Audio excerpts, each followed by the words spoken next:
The moment Lila Hart's fingers brushed against that parchment, she knew three things. It was fake, the man across the table could kill her, and she had exactly 10 seconds to decide if staying invisible was worth more than the truth. Thunder cracked outside the plaza's private dining room. Rain hammered the windows, and inside a deal worth $12 million was about to close on a lie. If you want to see how one waitress brought down an empire with nothing but her brain and a death wish, stay until the end. Hit that like button and drop a comment with your city. Let's see how far this story travels. The crystal chandeliers in the plaza's crown room cast shadows that danced like ghosts across white tablecloths. Lila Hart moved between them, carrying a tray of champagne flutes, her reflection fractured in a dozen surfaces. Windows, silverware, the polished mahogany of the bar. Invisible. That's what she'd become good at. Really damn good. 6 years ago, she'd been Dr. Lila Hart, youngest tenure-track professor in Columbia's history department. Now she was the girl who remembered your drink order and laughed at jokes that weren't funny. The girl who existed in the margins of other people's important nights. "More champagne, table 7, Marco hissed from behind the bar. His accent got thicker when he was stressed, and tonight he was practically sweating through his vest. "And for Christ's sake, don't make eye contact. These aren't regular rich people." Lila knew. She'd been watching table 7 all night, the way you watch a snake you're not sure is venomous yet. 5 men in suits that cost more than her annual rent. 4 of them doing the talking. The one in the center with silver at his temples and a face like a Roman statue, just listening. Listening the way a predator listens before it strikes. Dante Moretti. She'd recognized him the moment he walked in, though she'd never seen him in person.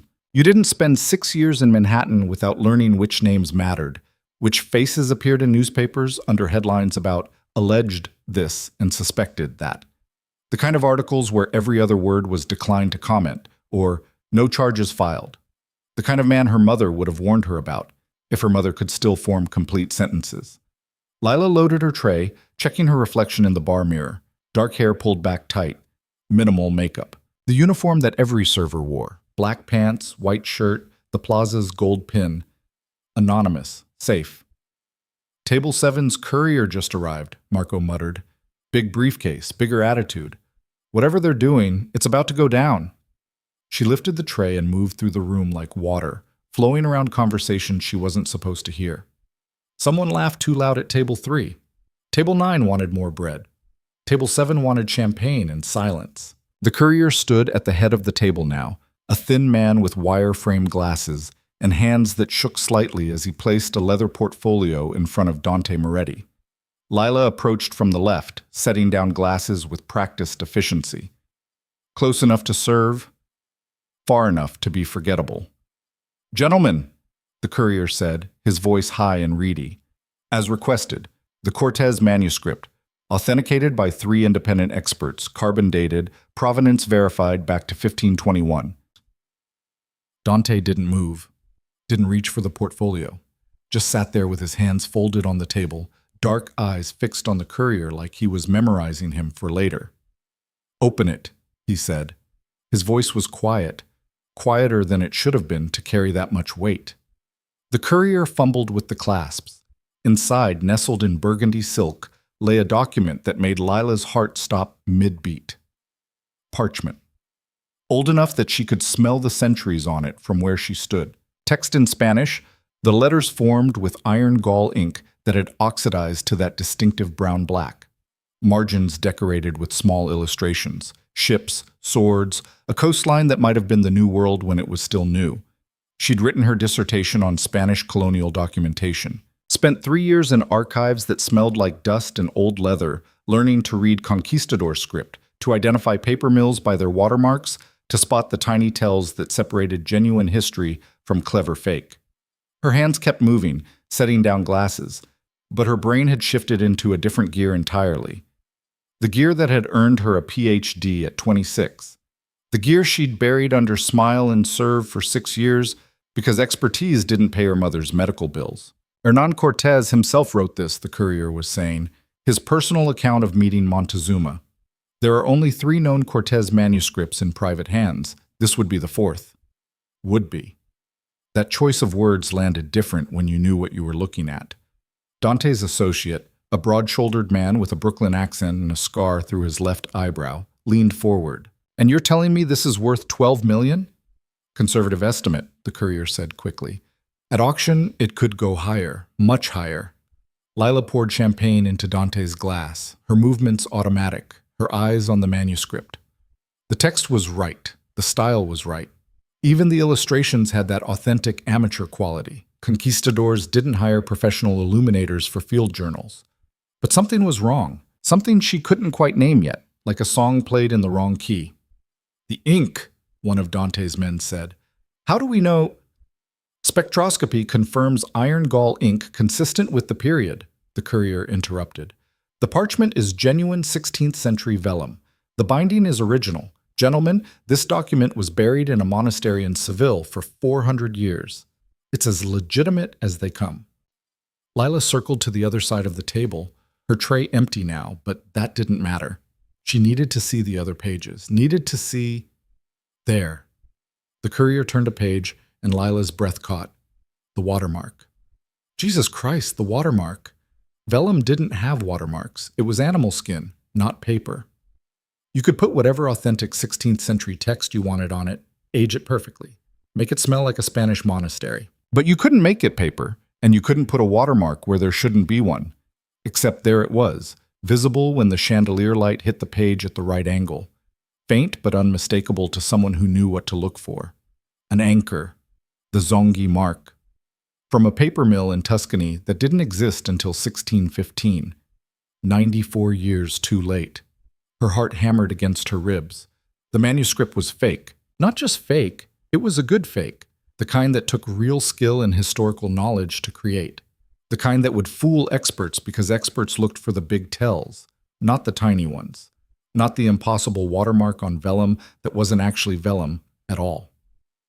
Dante was reaching for a pen. Someone had produced a contract, papers were rustling, champagne was being raised, and $12 million was about to change hands for a forgery. Lila should have walked away. Should have carried her tray back to the bar, finished her shift, gone home to her studio apartment in Washington Heights, and the smell of old curry and traffic noise. Should have stayed invisible, because invisible people didn't get hurt. Her mother's voice in her head, weak and wavering. "Be careful, baby. Don't make waves. We can't afford waves." They couldn't. Not with the bills from Mount Sinai piling up, not with early onset Alzheimer's eating her mother's memories one day at a time, not with Lila's own student debt still crushing her at 32. They needed this job, needed the health insurance it barely provided, needed the tips from men like Dante Moretti who didn't even look at the people who served them. The pen was in Dante's hand now. The contract was on the table. His associate was reading terms out loud. Payment in full upon authentication, with Mr. Moretti retaining full ownership and exhibition rights. Thunder rattled the windows. The storm had gotten worse, rain sheeting down the glass like the sky was melting. Lila's feet had carried her back toward the bar, muscle memory pulling her away from danger the way it always did. But her brain wouldn't let go of that watermark. That impossible, anachronistic $12 million mistake. If Dante signed that contract, he'd lose everything. The money, sure, but men like him, men whose names appeared in newspapers with words like alleged attached, couldn't afford to look stupid, couldn't afford to be the guy who got scammed. In his world, weakness was blood in the water. And when he found out he'd been fooled, because he would find out eventually, someone would catch it, he'd want to know why nobody had warned him, why the experts had missed it, why everyone in this room had just let him sign. Her feet stopped moving. Marco was staring at her from behind the bar, shaking his head in tiny, urgent movements. "Don't," his expression said. "Whatever you're thinking, don't." Lila set her tray down on the nearest empty table. Her hands were shaking. Her mouth was dry. Every survival instinct she'd honed over 6 years of staying small, staying quiet, staying alive was screaming at her to walk away. She turned and walked back to table 7. The room seemed to telescope around her, sounds getting distant and hollow.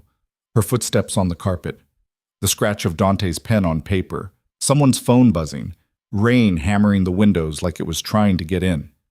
"Excuse me," she said. Her voice came out steadier than she expected. Not loud, but clear. Clear enough that the conversation at the table stopped. clear enough that Dante Moretti looked up from the contract he was about to sign and met her eyes for the first time all night. They were dark. Not just brown, genuinely dark, like light went in and didn't come back out. He didn't look angry yet, just surprised that a waitress was speaking. "I'm sorry to interrupt," Lila continued, her voice picking up momentum now, the professor in her clawing its way back to the surface. "But that manuscript, it's fake." Silence. The kind that felt physical, like the air had turned to concrete. The courier's face went white. His associate with the scar stood up, chair scraping back. The other men at the table started to move, reaching for— "Nobody moves," Dante said. Still quiet. Still carrying all that weight. Everyone froze. Dante set down his pen with deliberate care and leaned back in his chair, studying Lila the way she imagined he studied a lot of things before deciding whether they lived or died. "You," he said, "the waitress. You're telling me this document, authenticated by 3 experts, carbon dated with verified provenance, is fake?" It wasn't a question, but it needed an answer. "Yes," Lila said. Her hands had stopped shaking. Something in her had shifted, some gear she thought she'd lost clicking back into place. "The text is right. The style is right. The aging is perfect. Whoever made this knew what they were doing. But they made a mistake. And you caught this mistake," Dante said. "You, a waitress." The courier had recovered enough to splutter. "This is absurd. Mr. Moretti, this woman has no credentials, no expertise." "Dr. Hart," Lila said, the title feeling strange in her mouth after 6 years. "I have a PhD in colonial Latin American history from Colombia. I spent 3 years working with Spanish manuscripts from this exact period. I know Cortez's hand. I know the paper mills, the ink compositions, the binding techniques. And I know that what you're selling is a very good forgery." The scarred associate had pulled a gun. Nobody else seemed surprised by this. "Want me to—" he started. "No," Dante said. He hadn't taken his eyes off Lila. "I want to hear what she has to say. Dr. Hart, explain." Lila's mouth had gone dry again, but she pushed through it. "The watermark," she said, moving closer to the table, close enough to point. "There. You can see it when the light hits the page at this angle. It's the Zonghi anchor mark from a paper mill in Tuscany." The courier leaned forward, squinting. "I don't see—" "Look at the way the light refracts through the page," Lila said. "Vellum doesn't have watermarks. It's animal skin. But this isn't vellum. It's paper treated to look and feel like vellum. Very high-quality paper. The kind that could fool spectroscopy if you weren't looking for the cellulose signature specifically." She reached towards the manuscript, and 3 men reached for weapons, but Dante held up a hand. "Show me," he said. Lila lifted the page carefully, holding it up to the chandelier light. The watermark became visible, faint but unmistakable. An anchor with a chain. Beautiful. Authentic. Wrong. "The Zonghi Mill," she said, her voice gaining strength. "It's a genuine 16th century mark, but it's from the wrong decade. This specific anchor design with the chain coiled this way, it didn't appear until 1615. Cortez died in 1547. He couldn't have written on paper that wouldn't exist for another 70 years. The room had gone so quiet she could hear rain pattering on the balcony outside. The courier's face was no longer white. It was gray. The color of someone who knew they were caught. Dante stood up. He moved slowly, like a man who didn't need to hurry because running wouldn't save you anyway. He picked up the manuscript, held it to the light the way Lila had shown him, looked at the watermark, looked at the courier. "Is she right?" he asked. His voice was still quiet. "Mr. Moretti, I can explain—" "Is she right?" The courier's hands were shaking again, worse than before. "The experts, they authenticated—" "I didn't ask about the experts," Dante said. "I asked if she's right." The courier swallowed hard, looked at the door, probably calculating distances, escape routes, whether he could make it past the scarred man with the gun. "Yes," he finally whispered. "Yes, she's right." The scarred associate raised his gun. "Not here," Dante said. "Take him downstairs. I'll deal with him later." 2 men Lila hadn't even noticed before materialized from corners of the room, grabbing the courier by his arms. He didn't fight, didn't scream, Just let himself be dragged toward a service exit she'd used 100 times for trash runs and smoke breaks. The door closed behind them with a soft click. Dante turned to Lila. Rain hammered the windows, lightning flickered, throwing shadows across his face. "You just saved me $12 million, he said. "I just told you the truth," Lila replied. Her voice was steady, but her legs felt like water. "In my experience, those aren't the same thing." He gestured to the chair the courier had vacated. "Sit." Lila looked at the chair, at the manuscript still lying on the table, at the contract that hadn't been signed, at Dante Moretti, who was studying her like she was a puzzle he hadn't figured out yet. "I should get back to work," she said. "My shift isn't over." "Your shift is over," Dante said. "Sit." It wasn't a request. Lila sat. Dante reclaimed his own chair, pouring champagne into a fresh glass and sliding it across to her. His movements were precise, controlled. Everything about him was controlled, like a bomb that had learned to pretend it wasn't ticking. "You're Dr. Lila Hart," he said, PhD from Columbia. Dissertation on Spanish colonial documentation and forgery detection in early modern manuscripts. Published 3 papers before you were 28. Youngest tenure-track professor in the department's history. He paused. "Then you disappeared." Lila's hand froze halfway to the champagne glass. "How do you—" "I make it my business to know things," Dante said, "especially after someone just prevented me from making a very expensive mistake. The question is, why is Dr. Lila Hart serving champagne in a hotel dining room when she could be teaching at Columbia?" "Personal reasons," Lila said carefully. "Medical bills," Dante corrected. "Your mother, Louise Hart, Mount Sinai's memory care unit, early onset Alzheimer's, very expensive care, more expensive than an associate professor's salary could cover, especially with student debt. So you left academia, picked up shifts at the plaza, and spent 6 years being invisible." He leaned forward. "Why didn't you speak up sooner?" "Because invisible people don't get hurt," Lila said. The champagne was very cold in her hand, and I couldn't afford to get hurt. "But you spoke up tonight. Tonight you were about to lose $12 million on a forgery. That felt like something worth speaking up for." Dante smiled. It didn't reach his eyes. "Most people wouldn't have cared." "I'm not most people." "No," he agreed. "You're not." He pulled out his phone, typed something quickly. "How much does your mother's care cost per month?" Lila's stomach dropped. I didn't ask if you needed it. I asked how much it costs." $15,000, Lila said. The number tasted like ash. Plus medications. Plus the studio apartment near the facility so I can visit. Plus 20,000 then, Dante said, conservatively. "About that." He set his phone down. "I'm going to make you an offer, Dr. Hart. You can say no, but I'd advise you to think very carefully before you do." Lila's hands had started shaking again. "What kind of offer?" "I collect art," Dante said. "Historical documents, rare books, paintings, antiquities. I've been collecting for 20 years. My collection is worth approximately $500 million. He gestured to the fake manuscript. "And apparently someone has been selling me forgeries. Expensive ones. This isn't the first time I've been approached with documents that seem too good to be true, but tonight is the first time anyone caught it before I signed." "You want me to authenticate your collection," Lila said slowly. "I want you to work for me," Dante corrected. "Full-time, authenticating new acquisitions, reviewing existing pieces, building security protocols to prevent this from happening again. I'll cover your mother's care, all of it. I'll pay off your student debt. I'll give you access to archives and resources most scholars never see. And I'll pay you enough that you never have to carry a champagne tray again." It was too much, too good, too dangerous. "Why?" Lila asked. "You could hire any expert in the city." "I just watched every expert in the city miss what you caught in 30 seconds, Dante said. "You have something they don't." "What's that?" "You see what's actually there," he said, "not what you expect to be there. That's rare, valuable." He stood up, buttoning his jacket.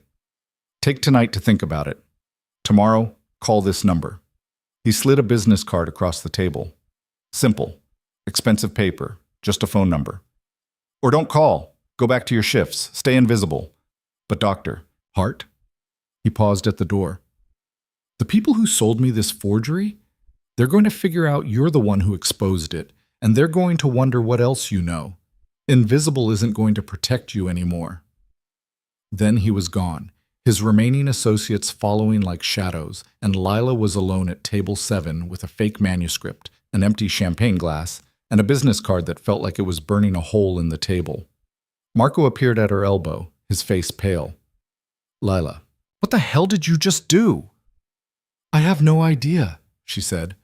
Her voice sounded far away, like it was coming from underwater. "Marco, I think I just ruined my life."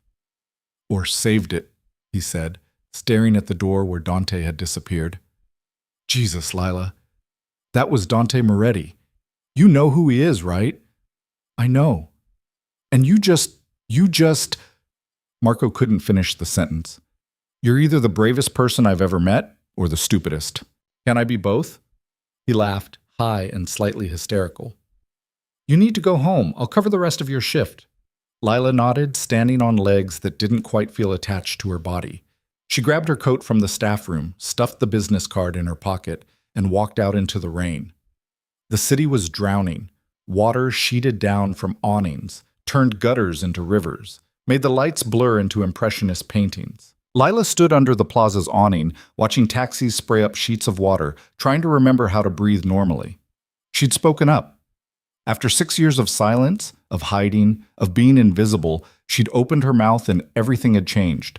Dante Moretti knew her name, knew where she lived, knew about her mother, her debt, her carefully constructed invisible life. And somewhere out there, the people who'd tried to scam him out of $12 million now knew her name too. Her phone buzzed. Unknown number. Lila stared at it for 3 rings before answering. "Dr. Hart," a man's voice said. Not Dante. Someone else. Younger. Nervous. "My employer wants you to know that tonight's misunderstanding was unfortunate, but it doesn't have to become a problem for anyone." "Who is this?" "Someone who can make sure you stay safe," the voice said. "All you have to do is forget what you saw tonight. The manuscript, the watermark, all of it. Just forget it and keep doing your job at the plaza, and nothing has to change." Lila's mouth had gone dry. "And if I don't forget?" "Then we'll help you forget," the voice said. "Along with your mother. Mount Sinai's a nice facility, easy to access, easy to visit."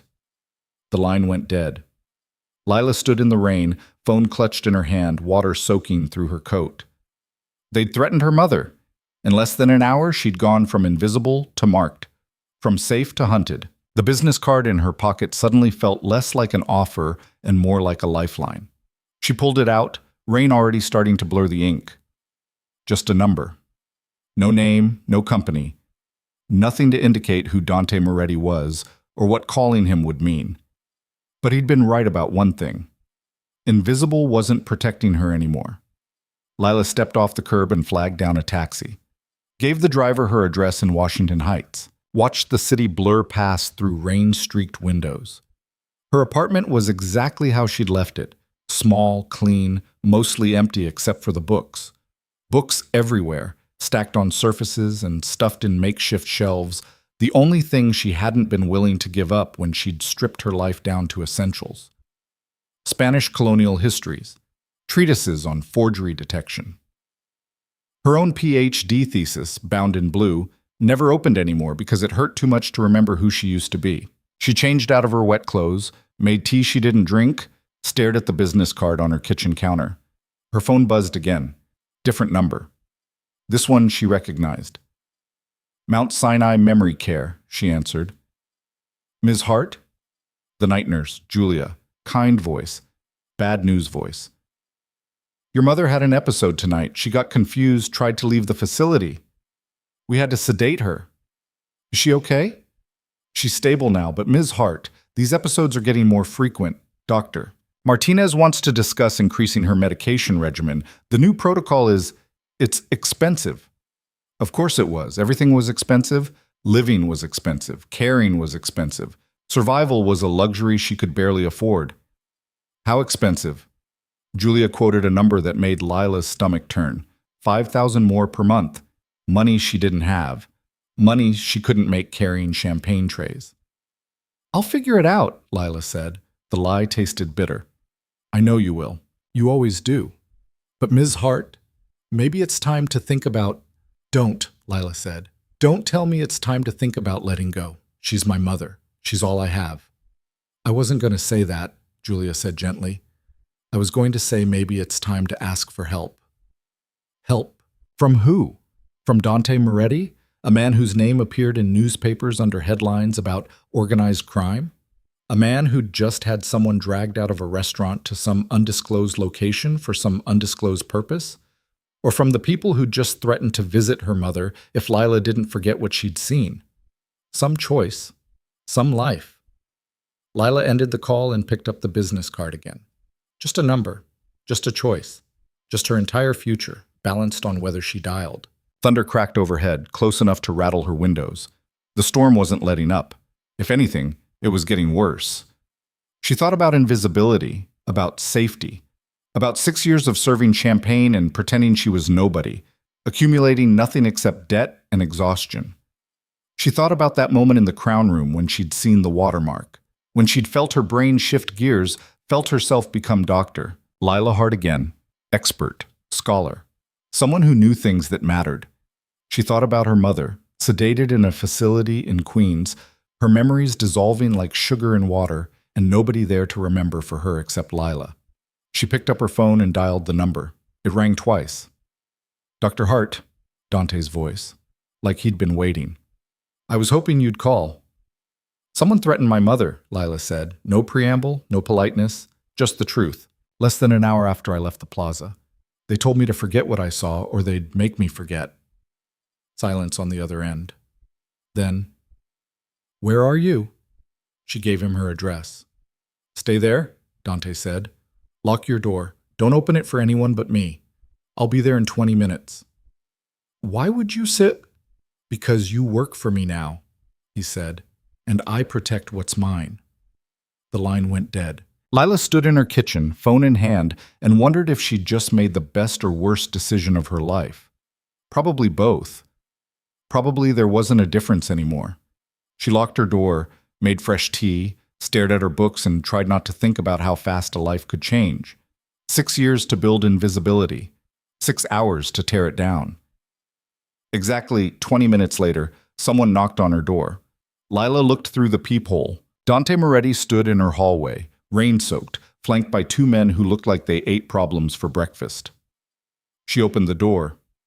Dr. Hart, Dante said, walking in without waiting for an invitation. He looked around her apartment, taking in the books, the sparse furniture, the life stripped down to bare essentials. You're coming with me. Pack a bag. Essentials only. You won't be coming back here for a while. Excuse me? The people who threatened you? He turned to face her. They're serious. They're organized. And they're already moving on you. My people spotted surveillance on this building 20 minutes ago. Lila's blood ran cold. Surveillance? 2 cars, 4 men. They're waiting to see if you run or if you stay quiet. He pulled out his phone, showed her a photo. 2 sedans parked down the block. Dark windows, no plates. If you stay quiet, they'll probably just watch you. Make sure you don't talk. But Dr. Hart, you struck me as someone who doesn't stay quiet. I don't know if that's a compliment or an insult. It's a fact, which is why you're coming with me. Now. Lila should have argued, should have asked questions, should have done anything except what she did, which was walk into her bedroom and start throwing clothes into a duffel bag. She packed fast, jeans, shirts, her laptop, phone charger, grabbed her mother's photo from the nightstand, the last picture taken before the diagnosis, when Louise Hart's smile still reached her eyes, stuffed it in the bag like she was stealing memories from her own life. When she emerged, Dante was leafing through her dissertation. Forgery and Authenticity in Spanish Colonial Documentation, Methods of Detection in the Pre-Modern Archive, he read aloud. Catchy title. It was more exciting than it sounds. I doubt that. He set the thesis down carefully. Ready? No, Lila said, but I don't think that matters. Smart woman, he gestured to his associates. Marco, take her bag. Tony, secure the exit. They moved like machines, efficient and silent. Lila followed them into the hallway, down the stairs instead of the elevator, through a service exit she'd never noticed before. A black SUV idled in the alley, windows tinted, engine running. "Get in," Dante said. Lila climbed in, the leather seats cold against her damp jeans. Dante slid in beside her, the doors locked with a heavy thunk. "Where are we going?" "Somewhere safe," he said. "Somewhere they won't look, at least not tonight." The SUV pulled away from her building, her life, her carefully maintained invisibility. Lila watched through the tinted windows as her apartment disappeared into the rain. 6 years. Gone. Just like that. "My mother," she said. "They threatened—" "I have people at Mount Sinai," Dante interrupted. "As of 30 minutes ago, your mother has 2 guards outside her door and 1 inside her room. Nobody gets near her without my permission." "You—" Lila's throat closed. "Why would you do that?" "Because you work for me now," Dante said again. "And because the people who threatened her made a mistake. They thought scaring you would make you quiet, but all they did was make me angry." The city blurred past. Rain hammered the roof. Somewhere behind them, 2 sedans probably realized their target was gone, probably started looking for her, probably wouldn't stop until they found her, or got found first. Lila had spent 6 years trying to disappear. Now she was sitting in an SUV with a man newspapers called alleged and suspected, running from people who'd threatened to hurt her mother, heading to somewhere safe that probably wasn't. And somehow, for the first time in 6 years, she felt awake. "Tell me about the forgeries," she said. Dante turned to look at her, rain light reflected in his dark eyes. "What? You said this wasn't the first time someone tried to sell you fakes. Tell me about them. How many? When? What kind of pieces?" A smile tugged at the corner of his mouth. "You're already working." "I need to understand what I'm dealing with," Lila said. "If someone's targeting you specifically, if they're good enough to fool your experts, then this isn't random. It's organized, deliberate, which means someone wants something from me," Dante finished. "And they're willing to bankrupt me to get it. Yes, Dr. Hart, I've reached the same conclusion." "So?" He studied her for a long moment. Then he leaned forward and tapped on the partition between them and the driver. "Take us to the archive." "The archive?" Lila asked. "Where I keep my collection," Dante said. $500 million in art, artifacts, and historical documents. Some legitimate, some apparently not. You want to understand what you're dealing with? I'll show you. The SUV turned onto the FDR, heading south into Manhattan's glittering heart. Lila watched the city scroll past, lights reflecting in the wet streets, late-night traffic, people living their normal lives while hers spun completely out of control. Her phone buzzed. Text from Marco. "Are you okay? Please tell me you're okay." She typed back. "I think so. I'll explain later." If there was a later. If this didn't end with her face in tomorrow's headlines. Another unsolved Manhattan disappearance. "You're afraid," Dante said. "Not a question." "Terrified," Lila admitted. "Is that a problem?" "No, it's smart. The people I worry about are the ones who aren't afraid." He pulled out his phone, scrolled through something. 7 pieces, over the last 3 years. I bought 4 of them, paintings, mostly. 1 rare book, 1 set of Roman coins. The Cortez manuscript would have been the 7th. What happened to the other 3? I passed on them. The prices were too high, the provenance too clean. In my experience, when something seems too perfect, it usually is. "But you didn't pass on the ones you bought." "No," he admitted. "I didn't, which is why I need you, Dr. Hart. You see what I miss." The SUV pulled off the highway, winding through Tribeca's cobblestone streets. Old warehouse buildings converted into million-dollar lofts, galleries, wine bars. The kind of neighborhood where history and money fought for space. They stopped in front of a building that looked like all the others, red brick, arched windows, loading dock converted into a street-level entrance. The sign above the door read Moretti Import/Export in faded letters. Import/export, Lila said. "Really?" "Everyone needs a legitimate business," Dante replied. "Mine happens to be half legitimate." He led her through the entrance, past a security desk manned by someone who looked like they could bench press a car, into an elevator that required both a key card and a thumbprint. They descended, and kept descending. "How far down does this go?" Lila asked. "Far enough that nobody bothers us," Dante said. The elevator opened into a space that stole Lila's breath. It was huge, vault-like. The walls were exposed brick, the floors polished concrete, the lighting museum quality. And everywhere was art. Paintings in climate-controlled cases, sculptures on pedestals, glass cabinets filled with documents, books, artifacts. Row after row of human history, collected and curated and probably worth more than most countries' GDP. Lila couldn't find words. "This is incredible." "This is mine," Dante said simply. "Everything I've collected over 20 years. Everything I've fought for, bought, stolen, or inherited. My legacy." He walked further into the space, his footsteps echoing. "And somewhere in here, apparently, are pieces that don't belong. Pieces that someone very clever has been slipping past my experts. That's what you're going to find, Dr. Hart. You're going to tell me what's real and what's not. And then you're going to help me find out who's been lying to me."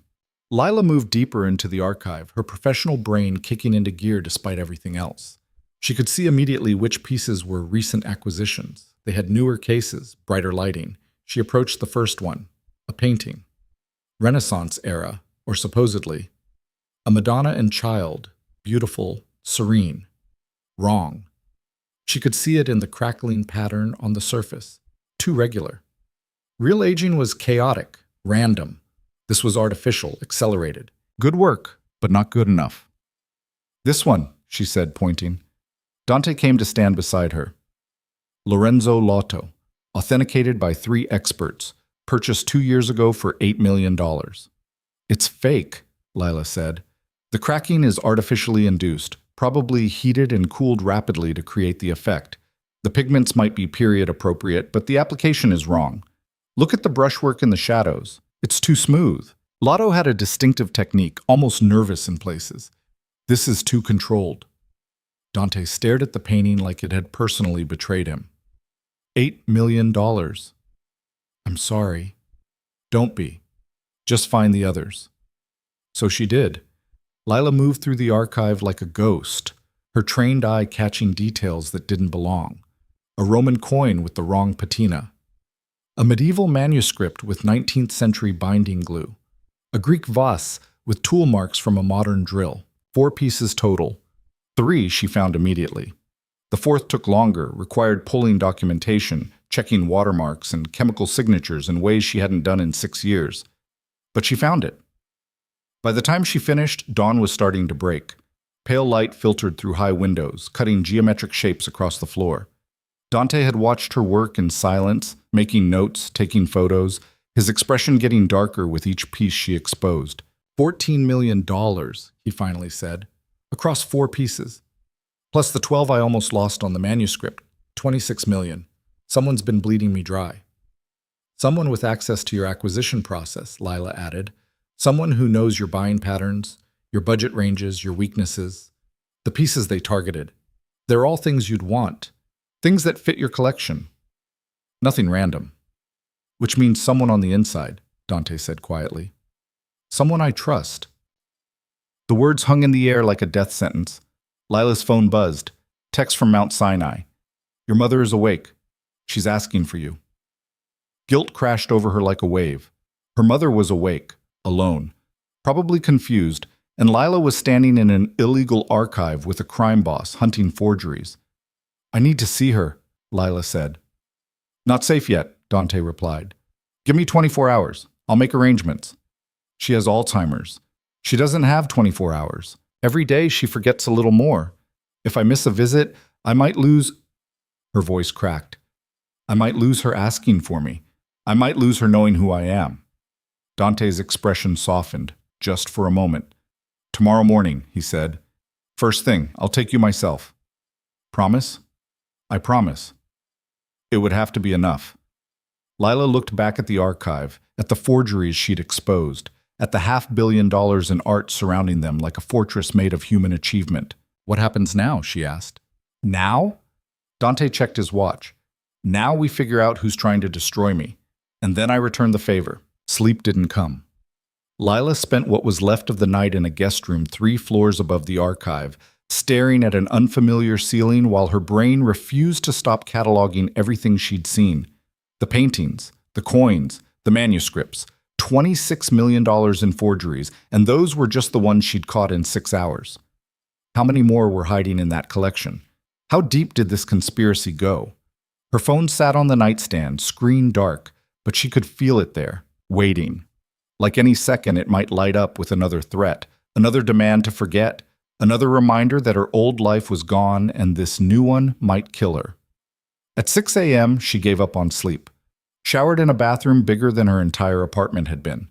Found clothes someone had left for her, jeans that fit too well, a sweater that probably cost more than a month of her old salary. Everything in Dante's world fit too well, looked too expensive, felt like borrowed skin. She found him in the archive, right where she'd left him. He'd changed clothes, but his eyes had that hollowed-out look of someone who'd been awake just as long. Papers spread across a desk, photos, documents, the detritus of someone trying to solve a problem by sheer force of will. "You look terrible," Lila said. "You're one to talk." He didn't look up from whatever he was reading. "There's coffee in the corner. Help yourself." The coffee was good, too good, rich and dark, and probably imported from somewhere with better weather. Lila poured a cup and joined him at the desk. "Find anything?" she asked. "Nothing useful. The acquisition records for each fake showed different dealers, different authentication experts, different provenance chains. No obvious connection except me." He finally looked up. "Someone's covering their tracks." "Or multiple someones," Lila suggested. "This could be a network, different dealers working together, splitting the profits." "Possible." Dante leaned back, rubbing his eyes. "But that doesn't explain why. If this was just about money, they'd hit multiple collectors, spread the risk. Instead, they're focused on me, exclusively. Which brings us back to someone with a grudge. I have a lot of those." "I'm shocked," Lila said dryly. That almost got a smile. "Mount Sinai opens visiting hours at 7. We should leave soon." "Right." Her mother. The promise. Lila felt guilt twist in her stomach again. "You don't have to come with me." "Yes, I do. Until we know who's behind this, you don't go anywhere alone." He stood, gathering papers. "Besides, I made a promise." They took the same SUV from the night before, though in daylight it looked less menacing and more expensive.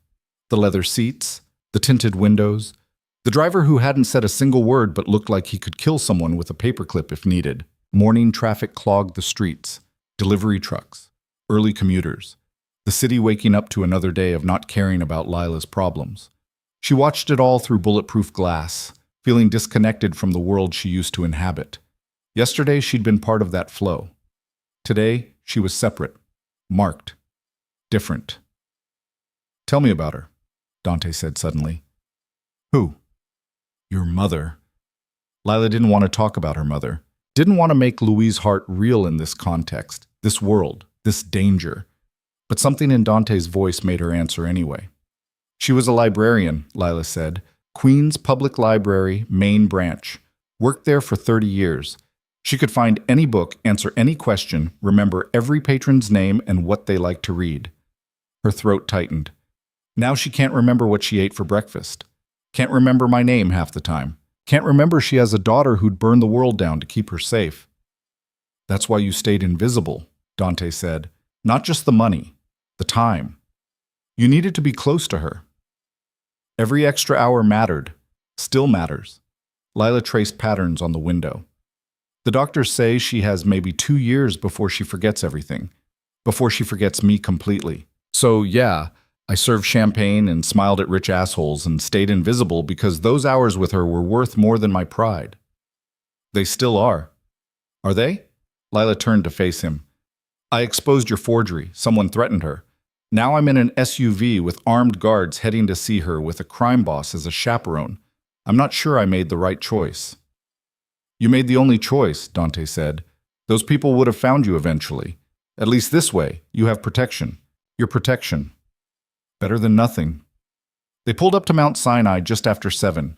The memory care unit was on the 4th floor, past security and locked doors and nurses who knew Lila by sight. This morning they also knew Dante, or at least recognized the kind of man he was. Their smiles got tighter, their eyes got sharper. Nobody asked questions, but everyone was thinking them. Ms. Hart, Julia met them at the nurse's station. The kind nurse from last night, though she looked exhausted now. Your mother's in her room. She's been agitated this morning, asking for you repeatedly. I'm here now. And your friend? Julia's eyes slid to Dante, taking in the expensive suit, the cold eyes, the 2 men flanking him who radiated violence. He's with me, Lila said. It wasn't an explanation, but it would have to do.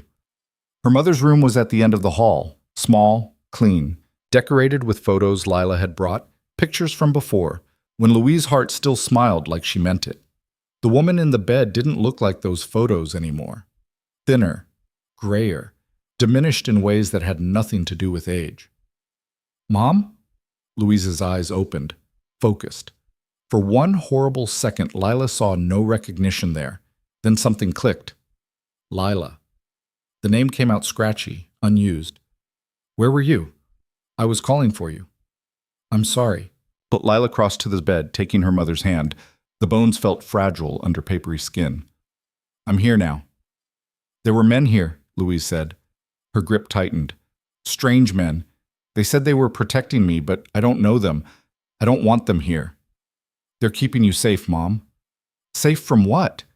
Louise's eyes were sharp suddenly, clearer than they'd been in weeks. Lila, what have you done? Everything. Nothing. Made a choice that might have saved them or doomed them. Lila didn't know how to answer that. I found a new job, she said instead. Better pay. Better benefits. Enough to cover everything. What kind of job? Louise looked past Lila, spotting Dante standing in the doorway. Who is that? My employer, Lila said. Dante Moretti. He's a collector. I'm authenticating his art. Louise stared at Dante. Something flickered in her expression. Recognition, fear, knowledge. Even diminished, even losing herself piece by piece, she was still a librarian. Still someone who'd spent 30 years learning faces and names and the truth behind both. I know that name, she said quietly. I've read about you in newspapers. You're a businessman, Dante interrupted smoothly. Your daughter is very talented, Mrs. Hart. I'm fortunate to have her expertise. My daughter, Louise said, still holding Lila's hand, is too smart for her own good. Always has been. Gets it from her father. A pause. Confusion clouding her eyes again. Where's your father? He should be here. Dad's gone, Mom, remember? It's just us now. Gone where? Lila had answered this question 100 times. 1,000. Each time hurt the same. He passed away 10 years ago. Heart attack. Louise processed this like new information. Maybe it was. Maybe she'd forgotten. Maybe she'd remember again in an hour and have to grieve him fresh. That's what Alzheimer's was. An endless cycle of loss and relearning, every goodbye happening over and over. I'm tired, Louise said finally. Will you stay? For a bit? Lila sat with her mother holding her hand while Louise drifted in and out of sleep. Dante stayed in the doorway, not speaking, just present. One of his guards stood in the hall outside. The other had gone to check the floor, make sure the perimeter was secure, whatever that meant in a hospital. After an hour, Julia appeared with medication. Time for her morning pills, Ms. Hart. Lila stood reluctantly. I'll come back tonight. Will you? Louise's eyes open, lucid again. Or will you disappear? You've been disappearing lately. I forget you and then you're gone and I can't remember if you were ever real. The words landed like punches.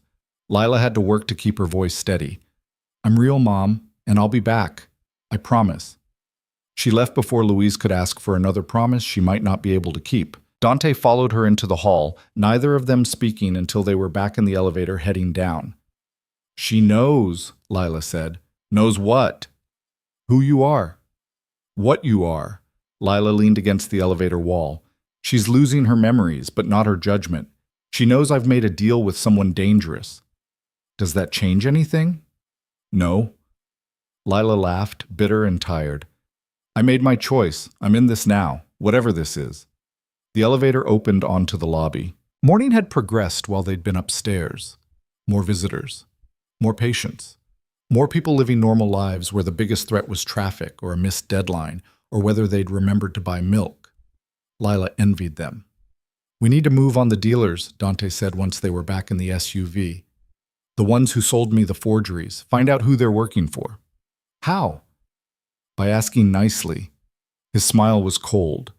And then asking less nicely. They drove to Chelsea, to a gallery wedged between a wine bar and an overpriced furniture store. Prestigious. Expensive. The kind of place that sold paintings with five-figure price tags to people who matched their art to their couches. Alessandro Vitale owned the gallery. According to Dante's records, he'd sold 2 of the 4 forgeries, the fake Lotto painting and a set of Roman coins that turned out to be 19th century reproductions.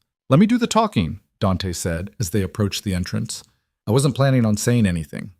Good, try to look intimidating. I'm a historian. The most intimidating thing I can do is cite sources. That actually got a real smile, brief but genuine. Then they were inside and his expression went cold again. The gallery was beautiful. High ceilings, white walls, carefully curated pieces that screamed taste and money. A receptionist sat at a minimalist desk, her smile professional until she saw Dante. Then it became fixed, plastic. Mr. Moretti, she said, we weren't expecting... Where's Alessandro? He's with a client. Not anymore. Dante walked past her desk, heading for the private viewing rooms and back. Lila followed, the guards following her, the receptionist making distressed noises behind them. Alessandro Vitale was exactly what Lila expected. Mid-50s, expensive suit, hair that had been carefully styled to look effortlessly disheveled. He stood in a viewing room with an older couple examining a contemporary abstract. His smile when he saw Dante was warm, welcoming, and completely fake. Dante! He excused himself from his clients, joining them in the hallway. What a surprise. I didn't know you were coming by. We need to talk, Dante said. Privately. Alessandro's smile faltered. He glanced at his clients, at Lila, at the guards, who radiated menace. Of course, let me just... Now. They moved to Alessandro's office, a room that managed to be both cluttered and meticulously organized. Art books, auction catalogs, provenance documents. The tools of his trade spread across every surface. Dante closed the door. The sound of it clicking shut felt final. The Lotto painting, Dante said without preamble. The one you sold me 2 years ago for $8 million. It's fake. Color drained from Alessandro's face. That's impossible. I had it authenticated by... I don't care who authenticated it. It's fake. My expert confirmed it. He gestured to Lila. Dr. Hart here spotted it in less than 5 minutes. So either you sold me a forgery knowingly or someone fooled you. Which is it? Alessandro looked between them, calculation happening behind his eyes. Dante, I would never... The provenance was solid. The authentication was... Answer the question. I didn't know. The words came fast, desperate. I swear I didn't know. The seller had documentation, expert verification, everything checked out. If it's fake, then they fooled me too. Who was the seller? A private collector, European. He'd inherited a collection, wanted to liquidate quietly. Name. I don't... Alessandro stopped at Dante's expression. Marcus Renfield, out of London. That's all I know. He came recommended by another dealer, provided all the documentation, payment was clean. I had no reason to suspect what dealer recommended him. Alessandro hesitated. That hesitation cost him. Dante moved fast, grabbing Alessandro by his expensive tie, slamming him against the wall. The impact rattled picture frames. What dealer? Victor! Alessandro gasped. Victor Moretti, your cousin. He vouched for Renfield, said the collection was legitimate. Dante, please. Dante let him go, stepped back. His expression had gone completely blank, which somehow seemed more dangerous than anger. Victor, he said quietly. Lila's brain kicked into gear. Your cousin sold you forgeries? He vouched for the dealer who sold me forgeries, Dante corrected. Not the same thing, but close enough. Alessandro had slid down the wall, loosening his tie with shaking hands. I didn't know, he said again. I swear I didn't know. Victor said. He said this was a favor, helping liquidate a family friend's estate. I trusted him. Everyone trusts Victor, Dante said. That's his best quality. He pulled out his phone, dialing. Someone answered on the first ring. Find Marcus Renfield, London. European art dealer, probably not his real name. I want his location, his real identity, and everyone he's worked with in the last 5 years. 24 hours. He hung up, turned back to Alessandro. The coins, Dante said. The Roman coins you sold me. Same dealer? Yes, same provenance story, same documentation. Alessandro was sweating now. Dante, I didn't mean to. If I'd known. You're done selling me anything, Dante cut him off. In fact, you're done selling anyone anything. I'm going to make some calls. By this time tomorrow, every serious collector in the city will know you can't spot a fake. Your reputation, your business, your career, gone. You can't. I can, and I will. Unless you do exactly what I tell you. Alessandro went very still. What do you want? Information. Every dealer Victor Moretti has recommended to you. Every piece he's helped authenticate. Every time his name came up in connection with a sale. All of it. You have until tonight. I'll need to check records. Then check them. Dante headed for the door. And Alessandro? If you warn Victor, if you tell anyone we had this conversation, if you do anything except exactly what I said, he paused. They won't find enough of you to identify. They left Alessandro trembling in his office and walked out through the gallery. The receptionist didn't try to stop them. The clients didn't ask questions. Everyone just watched them go, probably wondering if they should call the police and knowing they wouldn't. Back in the SUV, Lila found her voice. Your cousin is setting you up. Looks that way. You don't seem surprised. I'm not. Dante stared out the window at Chelsea's boutique-lined streets. Victor's wanted control of the family business for years. This is one way to get it. Bankrupt me with bad investments, make me look incompetent, wait for the family to lose faith, then step in as the responsible alternative. That's a long game. Victor's patient. Something dark crossed Dante's expression. Always has been. We grew up together. Same schools, same clubs, same expectations, except I inherited the business and he got a consultant position. He smiled, congratulated me, never showed a hint of jealousy. But he was. Dante's jaw tightened, and I was too stupid to see it. Lila watched him process this betrayal, this revelation. Family was supposed to mean something. Trust was supposed to matter. But Victor had spent years carefully, methodically destroying Dante's collection, and by extension his credibility and wealth, all while smiling. What happens now? She asked. Now we confirm it. Dante pulled out his phone again, scrolling through contacts. If Victor's behind this, there will be evidence, paper trails, communications. Somewhere he made a mistake. We just have to find it. And when we do? Dante looked at her.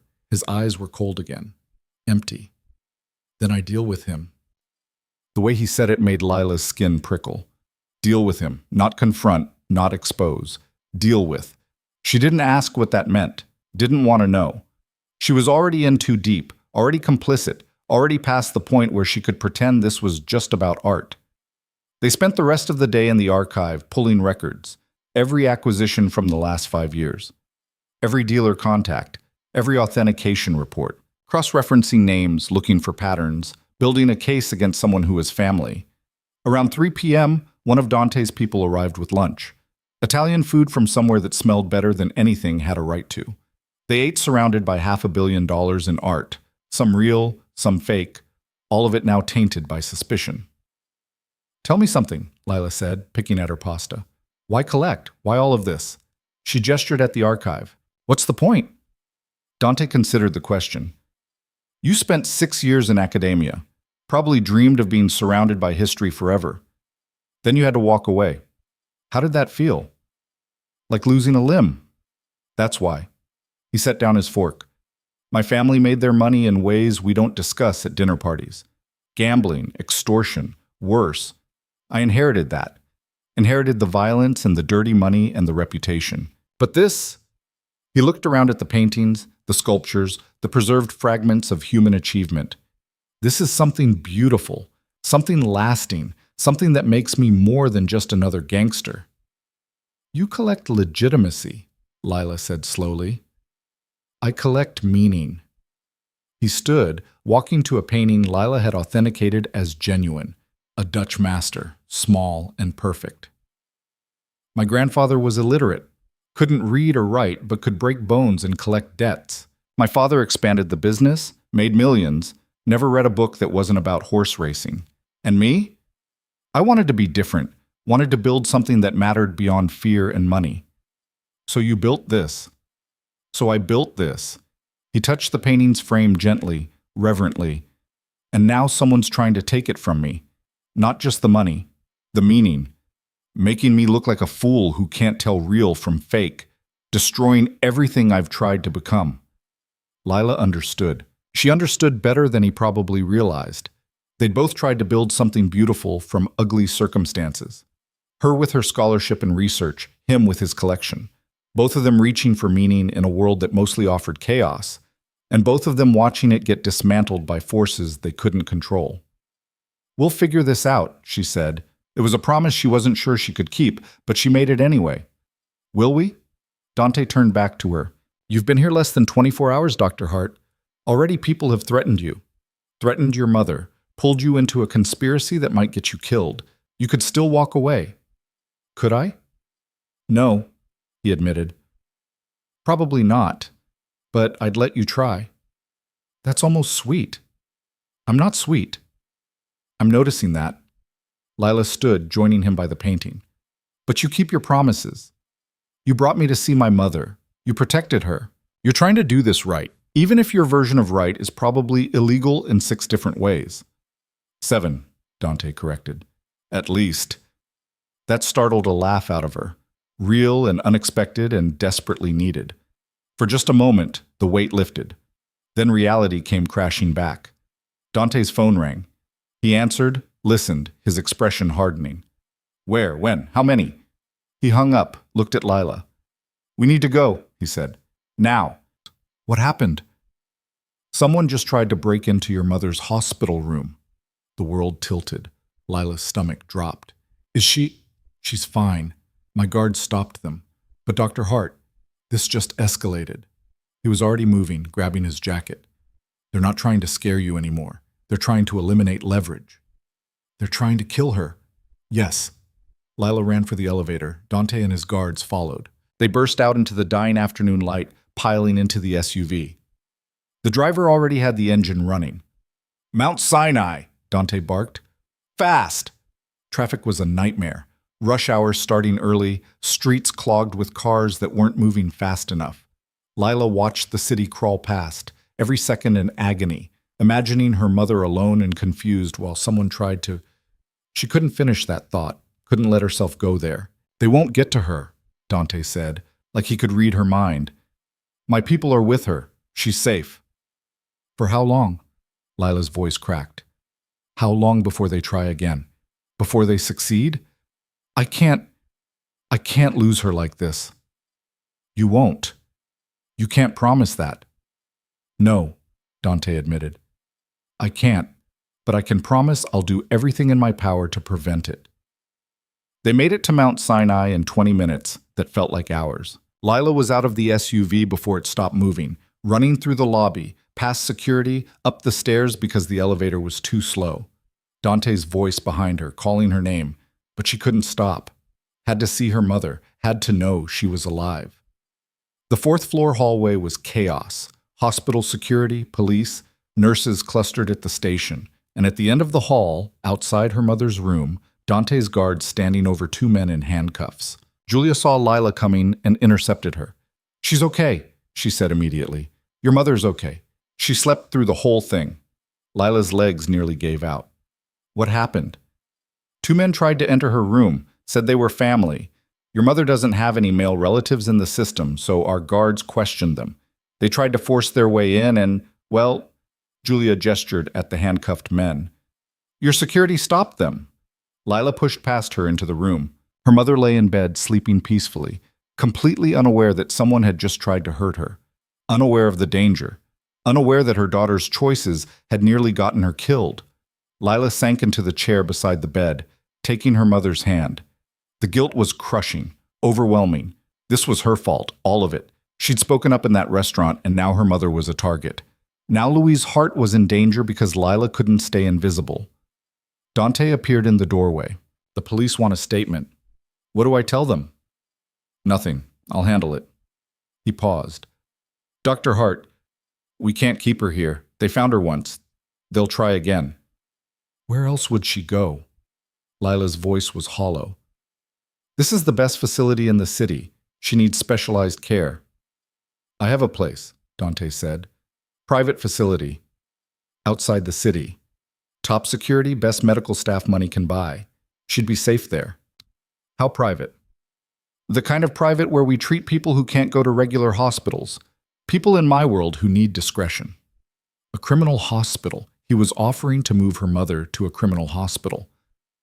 No, Lila said immediately. Lila, I said no. I'm not putting my mother in some mobster hospital where people come to get bullet wounds treated off the books. It's not like that, isn't it? She stood facing him. You said it yourself, people in your world. Your world, Dante, not hers. She's a librarian. She's innocent. She doesn't belong in... She stopped, because Louise had opened her eyes, was looking at them both. Confusion clearing slowly from her expression. You're fighting, Louise said. About me? Mom, it's nothing. Don't lie to me. Louise struggled to sit up. Julia rushed in to help her, adjusting pillows. I heard enough. Someone tried to hurt me. Because of you. Because of whatever you're involved in. I'm sorry. Stop apologizing. Louise reached for Lila's hand. Listen to me. I'm sick. My brain is eating itself. Every day I lose more of who I was. But right now, in this moment, I'm still here, still me. And I'm telling you, if this man can keep me safe, let him. Mom, let him, Louise repeated. She looked at Dante. You'll protect her? My daughter. Yes, Dante said without hesitation. And you'll make the people who did this pay. I will. Louise nodded. Then take me wherever you need to. But Lila, you listen to me. You don't back down. You hear me? Whatever you started, you finish it. Don't let them make you invisible again. Tears burned Lila's eyes. I'm scared. Good. Smart people are scared. But they do it anyway. Louise squeezed her hand. You've been hiding for years, taking care of me, putting your life on hold. No more. You understand? No more hiding. It was the clearest her mother had been in months. Maybe the last time she'd be this clear. The knowledge of that hurt worse than anything. Okay, Lila whispered. Okay. Arrangements were made, paperwork signed, Dante's people coordinating with the hospital, with private transport, with a facility that would take Louise somewhere safe. It happened fast, efficient, like Dante's world always was. By nightfall, her mother was gone. Moved to a location Dante wouldn't tell her, secured by people whose names she didn't know, safe, hidden, protected. And Lila was alone with Dante Moretti and a conspiracy that had just tried to kill her mother. Alessandro sent the information, Dante said once they were back at the archive. He pulled up files on his computer. Every transaction connected to Victor, every piece he authenticated, every dealer he recommended. It's extensive. Lila looked at the screen, at the network of fraud spanning years. Dozens of transactions, millions of dollars, all connected by one man. He's been planning this for years, she said. At least 5, maybe longer. Dante's jaw was tight, and I never saw it. Never suspected. He's family. You trusted him. Trust his liability. He closed the laptop. I should have known better. What happens now? Dante stood, walking to the wall where the forgeries she'd found were now grouped together. The fake lotto, the reproduction coins, evidence of betrayal hanging in museum-quality cases. Now, he said quietly, I make a choice. I can report this. Go to the authorities. Let them handle it legally, or I can handle it myself. My way. What's your way? He didn't answer. Didn't need to. Lila could see it in his eyes, the cold calculation, the violence waiting beneath the surface. Don't, she said. Don't what? Whatever you're thinking, don't. If you kill him, I didn't say anything about killing. You didn't have to. Lila moved closer. I know what you are, what you do, the world you come from. But if you kill your cousin over forgeries, over money, then you're proving everyone right. You're just another gangster, not someone collecting meaning, just someone collecting bodies. Dante turned to face her. He tried to have your mother killed. I know, and I want him to pay, but not like that. Not if it costs you everything you've built. It might cost me everything if I don't. They stood there, two people from different worlds, arguing about justice and revenge, and where the line between them lay. Outside, the city continued its eternal motion. Inside the archive, surrounded by art that was real and art that was fake, they tried to decide what kind of people they were going to be. Give me 3 days, Lila said finally. Let me build a case, real evidence, documentation that proves what Victor did. Then we take it to the authorities. Let the law handle it. Oh, the law is slow and stupid and can be bought. Maybe. But it's better than becoming what everyone thinks you are. Dante studied her for a long moment. You really believe that? I have to, Lila said.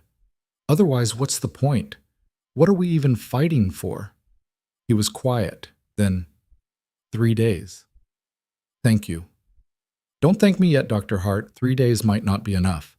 And if it's not, if Victor moves first, if more people get hurt, then I do this my way. Fair enough?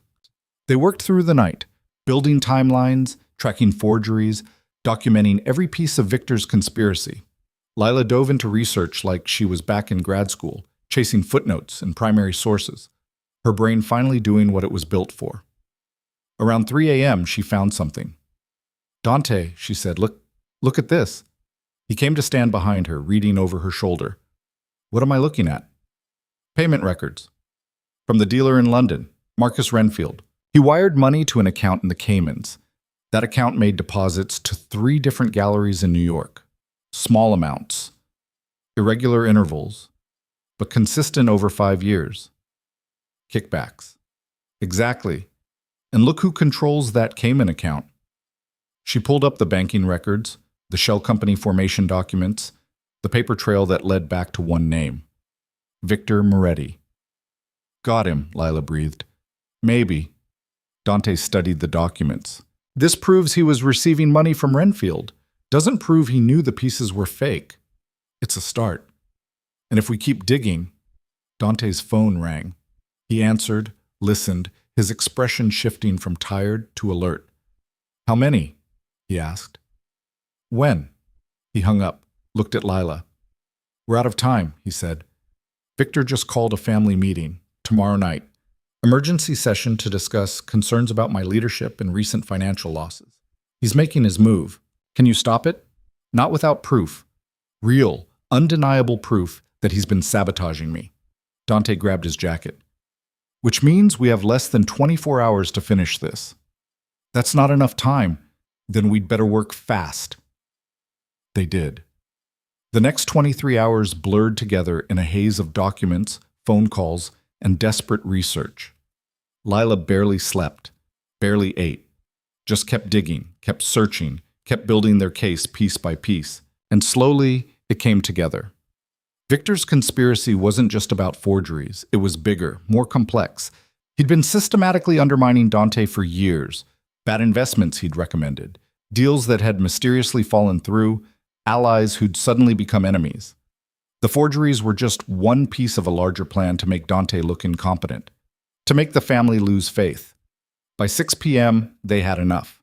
Not perfect, not airtight, but enough to expose Victor, enough to show the family who the real problem was. Will they believe it? Lila asked. They'll have to, Dante said, because if they don't, this ends badly for everyone. The family meeting was at the estate on Long Island, a mansion that had been in the Moretti family for 3 generations, where decisions got made and sometimes people disappeared. Lila wasn't invited, wasn't supposed to come. But Dante insisted. You found the evidence, he said. You tell the story. I'm not family. You're my expert, my witness. My proof that I'm not paranoid or incompetent. You're coming." So she came. Wearing clothes someone had provided, professional but not too formal, expensive but not flashy, armor made of wool and good tailoring. The estate was everything she expected. Old money trying to look older, marble and mahogany, and the kind of art that screamed wealth. 20 people gathered in a dining room that could seat 50. Men mostly. A few women, all of them looking at Dante like he was already guilty. And in the center of it all, sitting at the head of the table like he already owned it, was Victor Moretti. He looked like Dante. Same dark eyes, same sharp features. But where Dante was controlled violence, Victor was calculated charm. He smiled when they entered, warm, welcoming, concerned.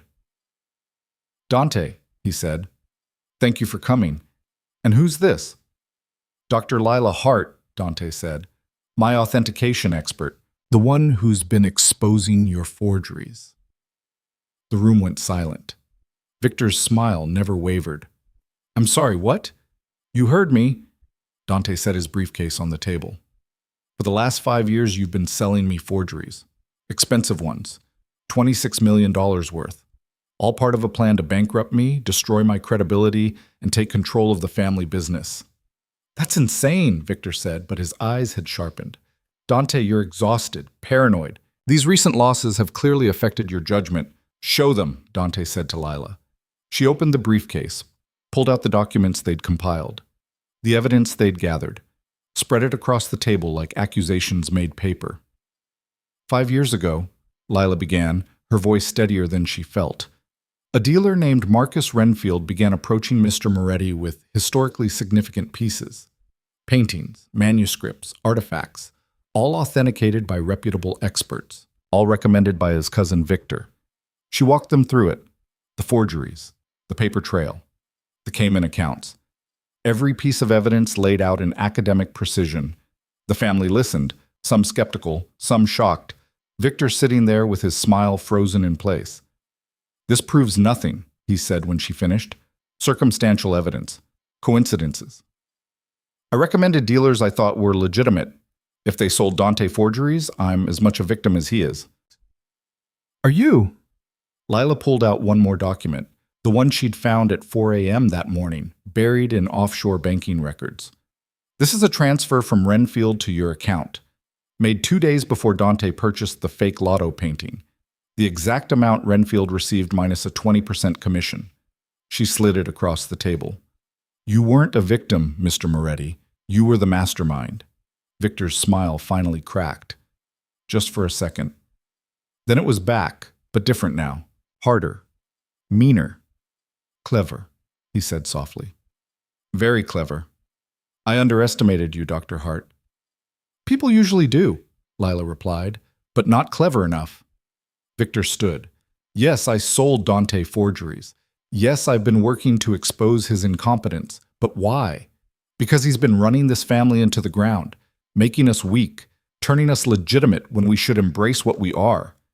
"What we are is better than you," Dante said quietly. "We're criminals."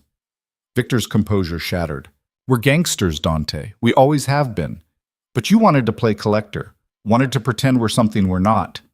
So yes, I exposed you, showed everyone that your precious art collection is a joke, that you can't tell real from fake, that you're not fit to lead." The room had gone silent again. Everyone watching, waiting. "You're done, Victor," Dante said. "The evidence is clear. The family will vote, and you'll lose." "Will I?" Victor looked around the table. "Or will they remember that I'm right, that we're stronger when we stop pretending?" For a long moment, nobody spoke. Lila could feel the weight of decision pressing down, could see the family calculating, choosing sides, deciding which Moretti to follow. Then the oldest man at the table, Dante's uncle, the family patriarch, stood. "The vote," he said, "all in favor of removing Victor from his position and investigating his actions." Hands rose, not all of them, but enough. Victor stared at the raised hands, at the family choosing Dante, choosing legitimacy over violence. "You'll regret this," he said. "All of you." "Probably," Dante replied, "but we'll regret it together." Victor left, just walked out, his footsteps echoing in the sudden silence. Nobody stopped him. Nobody followed. He was alone now, cast out. Lila expected to feel triumph, victory, something. Instead, she just felt tired. The meeting ended. The family dispersed. Dante's uncle approached them, his expression unreadable. "You did well," he said to Lila. "The evidence was convincing." "Thank you. But this isn't over. Victor won't just disappear. He'll fight back, violently." "I know," Dante said. "You'd better be ready." They left the estate as night fell, drove back to the city in silence. Lila watched lights blur past, processing everything that had happened. "What happens now?" she asked finally. "Now?" Dante stared out the window. "Now we wait for Victor to make his move. Because he will. He's lost everything, which makes him desperate. And desperate people are dangerous. The most dangerous." They reached the archive after midnight. The building was dark, quiet, peaceful in a way that felt temporary, like the calm before something terrible. Dante walked Lila to the guest room, stopped at the door. "Thank you," he said, "for tonight, for the evidence, for everything." "I didn't do it for you," Lila replied. "I did it because it was right." "I know, that's why it mattered." He left her there. Lila closed the door and collapsed onto the bed, exhaustion crashing over her like a wave. She'd done it, built a case, exposed Victor, saved Dante's reputation. But her uncle was right. This wasn't over. Victor was out there, angry and humiliated and dangerous. And Lila had no idea what came next. Sleep came in fragments. Lila would drift off, then jerk awake at phantom sounds. Footsteps that weren't there, doors opening that stayed closed, threats that existed only in her exhausted brain. By 4 a.m., she gave up entirely and sat by the window, watching the city's pre-dawn darkness, thinking about Victor's face when he'd walked out of that dining room. Fury and humiliation written in every line. People like that didn't just accept defeat. They metastasized. Her phone buzzed. Text from an unknown number. "Your mother asked about you this morning. Asked if you were safe. I told her you were. Don't make me a liar. No signature." But it had to be from wherever Dante had hidden Louise. The private facility he wouldn't name. At least they were letting her mother ask questions.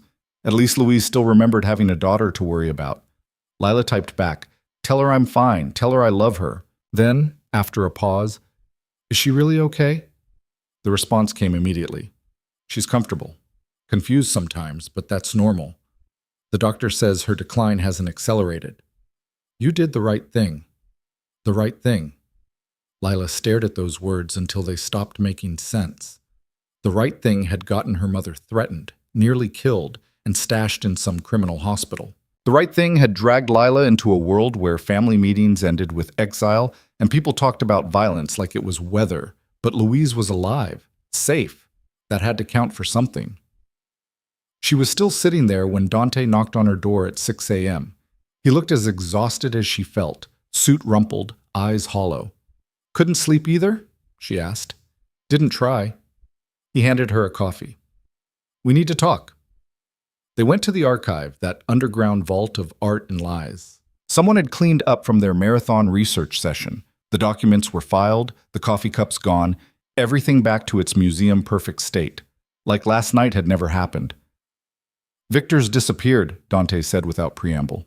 "Left his apartment, left the city. My people can't find him." Lila's stomach dropped. "That's bad. That's very bad. Men like Victor don't run unless they're planning something. And when they come back with fire. Maybe he just left, accepted defeat." Dante gave her a look that said she should know better. Victor's been planning this takedown for 5 years. Built an entire forgery network, recruited dealers, bribed experts, created false provenances. That's not someone who accepts defeat. That's someone who always has a backup plan. So what do? We assume he's coming for us. Prepare accordingly. Dante pulled out his phone, showing her a schematic. "This building has 3 exits, all monitored. Security cameras on every floor, armed guards rotating every 6 hours. You stay here. You're safe." "For how long?" "Until we find Victor, or until he finds us. Lila looked around the archive. $500 million in art, now serving as her prison. Beautiful, suffocating. I can't just hide down here. You can and you will. Dr. Hart, Victor knows you're the one who exposed him. You're a target now. Possibly the primary target. Because I'm easier to kill than you? Because killing you sends a message. Shows I can't protect my own people. Undermines my authority. Makes the family question whether I'm still strong enough to lead. Dante's jaw tightened. He'll come for you first. I'm sure of it. The coffee turned to acid in Lila's stomach. This is insane. This whole situation, I authenticated some art. I shouldn't be worried about assassination. You stepped into my world. This is what my world looks like. Then your world is broken. I know. He said it quietly, simply, like admitting something he'd known for years. I've spent 20 years trying to fix it, make it better, more legitimate. But men like Victor will always exist, will always choose violence over evolution. Is that why you collect? Lila gestured at the art surrounding them. Trying to build something that isn't broken? Maybe. Or maybe I'm just a gangster with expensive taste. Dante moved to the fake Lotto painting, still hanging in its case like evidence. My grandfather killed people. My father killed people. I've killed people. We can surround ourselves with beauty, pretend we're cultured, but the blood doesn't wash off. You're not your grandfather, aren't I? He turned to face her. Last night I wanted to kill Victor, not arrest him, not expose him, kill him, put a bullet in his head and dump him in the Hudson. You talked me out of it. But Doctor, Hart, if he comes after you, if he hurts you, I won't hesitate. The words should have scared her. Instead, they settled over her like a blanket. Protection and threat wrapped together. This was who Dante Moretti was, a man who collected Renaissance paintings and planned murders with equal precision. I need to work, Lila said, changing the subject because she didn't know how to respond. If I'm stuck down here, I might as well authenticate the rest of your collection. Figure out what else Victor poisoned. You don't have to. I do. I need to do something useful, or I'll lose my mind. Dante studied her for a moment, then nodded. I'll have everything brought down. Documentation, provenance records, authentication reports. All of it. He left her there. Lila spent the next several hours doing what she did best, analyzing, cataloging, spotting the tiny inconsistencies that separated genuine from fake. It was meditative, safe, the kind of work where the biggest danger was a paper cut. By noon, she'd found 3 more forgeries. A Byzantine icon with 20th century gold leaf, a medieval manuscript with paper from the wrong century, a Greek statue with tool marks from a modern chisel. Victor's conspiracy went deeper than they'd thought. Dozens of pieces over the years, each one carefully selected to appeal to Dante's taste, while slowly bleeding his collection dry. He was systematic, Lila muttered, making notes. This wasn't just about money, it was about humiliation, making you look like an idiot who couldn't tell real from fake. He succeeded. Dante's voice came from behind her. He'd returned with lunch, Thai food that smelled like heaven. How many now? 7 confirmed fakes. 3 more suspicious, and I'm only halfway through. Lila accepted the food gratefully. If this pattern holds, you might have 20 or 30 forgeries in here. Maybe more. Millions of dollars. At least. But Dante, that's not the worst part. She pulled up her notes. Look at the acquisition dates. The pieces get more expensive over time. More historically significant. Victor wasn't just scamming you. He was building to something. Each forgery a little bolder, a little riskier, like he was testing how far he could push before you noticed. Until you noticed. Until I happened to be in the right place at the right time. Lila ate mechanically, her brain still processing patterns. The Cortez manuscript would have been his masterpiece, $12 million for a single piece. If you'd bought it, if nobody had caught it, that would have been the pinnacle. His ultimate proof that you were incompetent. And then he'd have moved against me officially, called for a vote, used the forgeries as evidence. Dante sat down heavily. He planned this perfectly. Except he didn't account for a broke historian serving champagne. That got almost a smile. Lucky me. They ate in silence for a while. The archive felt smaller somehow, more claustrophobic. Lila kept glancing at the exits, expecting Victor to appear with a gun and that charming smile. "Tell me something," she said finally. "The art, your collection, is any of this actually legitimate, or is it all just money laundering and tax fraud?" "About 60% is legitimate, purchased through proper channels, documented correctly. The other 40%, he shrugged. Gray area, pieces that fell off trucks, items with unclear ownership, things that technically belong in museums but ended up here instead." "So you're a thief." "I'm a collector with flexible morals." "There's a difference?" "In my world? Not really." Dante stood, pacing. "But every piece I have, legitimate or not, I appreciate. I study them. I protect them. They're not just investments. They're—" "Meaning," Lila finished. "You said that before. You're collecting meaning." "Yes, and Victor tried to turn that into a joke. Fill my collection with fakes until nothing meant anything anymore." His hands clenched. "That's what I can't forgive. Not the money. The mockery." Lila understood that. She'd spent 6 years invisible, her expertise wasted, her passion buried under financial necessity. When you built your identity around something, scholarship, art, meaning, having it mocked was worse than having it stolen. Her phone rang. The facility where her mother was staying. "Ms. Hart?" A woman's voice. Professional. Careful. "This is Dr. Chen. We've been treating your mother."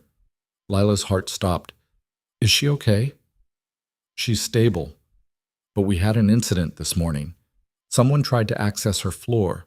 A man claiming to be family. Our security stopped him. But Ms. Hart, this facility is discreet, not fortified. If someone's actively hunting for her—" "We'll move her," Lila said immediately. "Somewhere safer." "I'll arrange it," Dante said.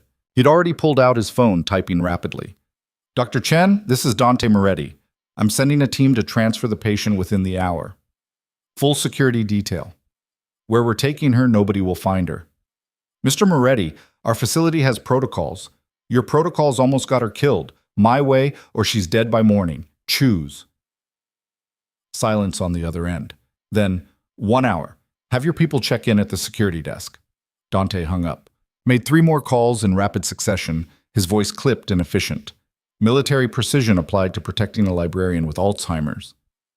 "They found her," Lila said. Her voice sounded far away. "Victor's people found my mother. We knew they would eventually. That's why we're moving her." Dante grabbed his jacket. "Pack a bag. You're coming with me." "Where?" "To get your mother. Then to somewhere Victor can't reach. A place even I don't use unless things are desperate." "How desperate are we talking?" "Very." They left within minutes. The SUV was waiting, different driver, same black-tinted windows. Lila watched the city scroll past, buildings and people and normal life happening while hers spiraled into chaos. The facility was in Westchester, expensive, isolated, the kind of place where people with secrets came to heal. They pulled up to find Dante's security team already there, 3 cars forming a perimeter, men who looked like they ate danger for breakfast. Dr. Chen met them at the entrance, young, professional, clearly uncomfortable with the armed men in her parking lot. "Your mother is ready," she said to Lila. "We've given her a mild sedative for the transport. She was agitated, kept asking about you." Guilt twisted Lila's stomach. "Can I see her?" "Of course." Louise Hart sat in a wheelchair, dressed in comfortable clothes someone had provided, looking small and confused. Her eyes found Lila and focused. "Baby," she said. The sedative made her voice slow. "You're here." "I'm here, Mom." Lila knelt beside the wheelchair. "We're going somewhere safe, somewhere better." "Safe from what?" "From your daughter's choices.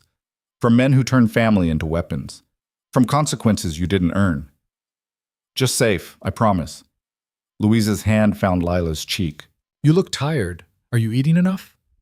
"I'm eating fine." "Liar. You always forget to eat when you're worried." Louise's eyes drifted past Lila to where Dante stood. "That's him, the dangerous one." "Yes." "He'll protect you?" "He will." "Good." Louise's head drooped, the sedative pulling her under. "Don't let them make you invisible again, baby." Don't hide. Then she was asleep, head lolling against the wheelchair. Lila stood, blinking back tears. Let's go, Dante said gently. They loaded Louise into a specially equipped van. Medical equipment, monitors, a nurse who climbed in to keep watch. Lila wanted to ride with her mother, but Dante insisted she stay in the SUV. If they hit us, they'll hit the obvious target first. Your mother's safer if you're not with her. You're using her as bait. I'm using strategy. There's a difference. Is there? They didn't argue further. The convoy pulled out, 2 SUVs, the medical van, and a chase car bringing up the rear. Driving north on highways that got progressively emptier, more rural. Trees replacing buildings, space replacing claustrophobia. Where are we going? Lila asked. A safe house, upstate, off the books. Only 5 people know it exists. Dante was watching the mirrors, tense. If Victor found the first facility, he has resources I didn't anticipate. Someone feeding him information. This place, nobody knows about except people I'd trust with my life. And me. And you. They drove for 2 hours. Past towns that looked like postcards. Past farms and forests and the kind of landscape that probably appeared in tourism brochures. The safe house turned out to be a converted hunting lodge, all wood and stone and isolation. Beautiful in a stark way. More security here. Perimeter cameras. Guards who materialized from the tree line like ghosts. The medical van backed up to a ramp, and they transferred Louise inside with professional efficiency. The lodge interior was surprisingly comfortable, rustic but not rough. Someone had set up a medical suite in what used to be a bedroom, hospital bed, monitoring equipment, everything Louise might need. This is temporary, Dante said as they got Louise settled. Few days at most, just until we neutralize the threat. Neutralize, Lila repeated. That's a nice word for murder. I prefer permanent solution. Of course you do. The nurse, her name was Patricia, middle-aged and efficient, got Louise hooked up to monitors. Blood pressure, heart rate. Everything stable. The sedative would wear off in a few hours. Lila sank into a chair beside the bed. Exhaustion crashed over her like a physical weight. She'd slept maybe 4 hours in the last 48, eaten 1 proper meal, run on adrenaline and coffee, and the desperate need to keep moving because stopping meant thinking, and thinking meant feeling, and feeling meant falling apart. You should rest, Dante said from the doorway. Can't. Need to stay with her. Patricia's here. Your mother's safe. You're no good to anyone if you collapse. He was right, but Lila couldn't make herself move. Couldn't leave her mother alone again. Every time she left, something terrible happened. If she just stayed, if she just kept watching. Dr. Hart, Dante's voice was gentler now. 5 hours. That's all I'm asking. Sleep for 5 hours. Then you can come back and watch over her all you want. What if Victor doesn't know about this place? And if he somehow finds it, he'll have to get through 12 armed guards and me. Your mother is safer than the president right now. Lila looked at Louise, sleeping peacefully, monitors beeping their steady rhythm. Looked at Patricia, who nodded reassuringly. Looked at Dante, who was watching her with something that might have been concern. 5 hours, she agreed finally. He showed her to a guest room down the hall. Simple. Clean. A bed that looked like heaven. Lila sat on the edge, intending to just rest her eyes for a moment. She woke to darkness and the smell of smoke. Not in the room. Somewhere else. But close. Too close. Lila stumbled to her feet, brain fogged with sleep, trying to understand what was happening. The smoke alarm was screaming, footsteps running, shouting. She opened the door to chaos. The hallway filled with smoke. Not thick yet, but getting there. Down the stairs, she could see orange light flickering. Fire. The lodge was on fire. Mom! Lila ran toward Louise's room, found Dante and Patricia already there, preparing to move her. Louise was awake now, confused and frightened. What's happening? Louise clutched Patricia's arm. I smell smoke. Fire, Mom, we need to go. Lila helped lift Louise into the wheelchair. Her mother felt too light, too fragile.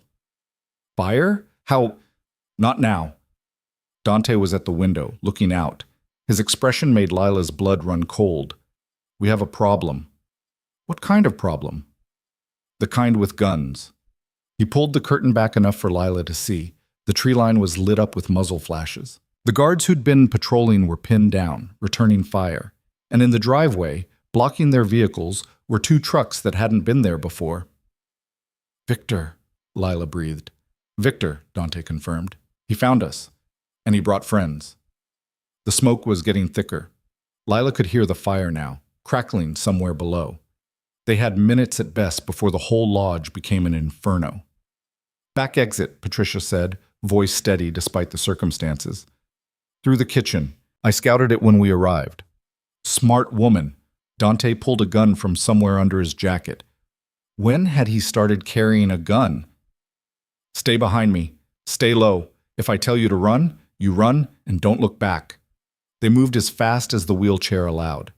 Through the smoke-filled hallway, down a back staircase. The heat was intense now, overwhelming. Lila's eyes watered. Louise was coughing, Patricia holding an oxygen mask to her face. The kitchen was engulfed. Flames eating the walls, the ceiling, no way through, no way out. "Window," Dante said. He grabbed a chair, smashed out the glass. The night air rushed in, cool and clean and full of gunfire. They were trapped. Fire behind them. Victor's people outside. And Louise, fragile and frightened, caught between. "We're going anyway," Dante said. He helped Patricia lift Louise from the wheelchair. "Kitchen's a loss. We go through the window, across the back porch, into the woods. My people will cover us." "That's insane," Lila said. "You have a better plan?" She didn't. They didn't have any plan except survive the next 5 minutes and pray for 5 more after that. Dante went first, gun drawn, scanning the night. Then Patricia, carefully handing Louise through the window. Then Lila, glass crunching under her feet, smoke pouring out behind them. The porch was exposed, too exposed. Lila could see Victor's men advancing, using the trucks as cover. Could see Dante's guards fighting back, outnumbered, but holding. Could see the lodge burning behind them, collapsing in on itself. "Go!" Dante fired 3 shots. Someone screamed, "Move!" They ran.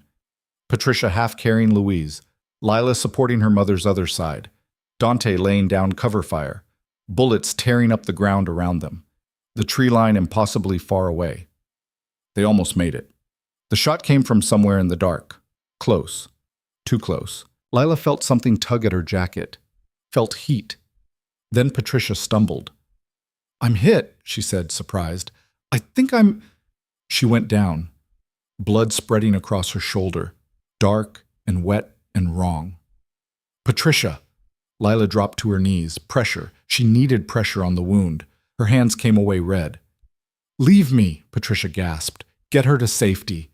"I'm not leaving Scott. Now!" Dante grabbed Lila's arm, pulling her up. "We can't help her if we're dead." Another shot. This one hit a tree inches from Lila's head. Bark exploded. Dante returned fire. Someone else went down. But there were more. Always more. Victor had brought an army. "Take your mother," Dante said. "Get to the tree line. Follow the path north. There's a cabin about a mile out. Lock yourself in and don't come out until I come for you." "What are you—" "Buying you time." He shoved Louise toward Lila. "Go!" Lila wanted to argue, wanted to stay, wanted to do anything except run while people died to protect them. But Louise was clinging to her, terrified and confused, and Dante was right. They couldn't help anyone if they were dead. So she ran. Carrying her mother wasn't easy. Louise had lost weight, but she was still dead weight, sedative lingering in her system, legs not working right. Lila half-dragged, half-carried her into the trees while the gunfire continued behind them. The forest was dark. Branches grabbed at them. Roots tried to trip them. Lila's lungs burned. Her arms screamed. But she kept moving because stopping meant dying. Behind them, the gunfire was getting more sporadic. Either Dante's people were winning or they were dying. No way to know. No time to look back. "Lila," Louise whispered. "What's happening?" "We're going somewhere safe, Mom. Just hold on." "I'm scared." "I know. Me too." The path appeared like a miracle. Barely visible, probably used by deer more than people, but heading north like Dante said. Lila followed it blindly, praying it led to the cabin, praying Dante was still alive, praying for a future where her mother didn't die in the woods because her daughter had seen a watermark on a manuscript. The cabin materialized from the darkness.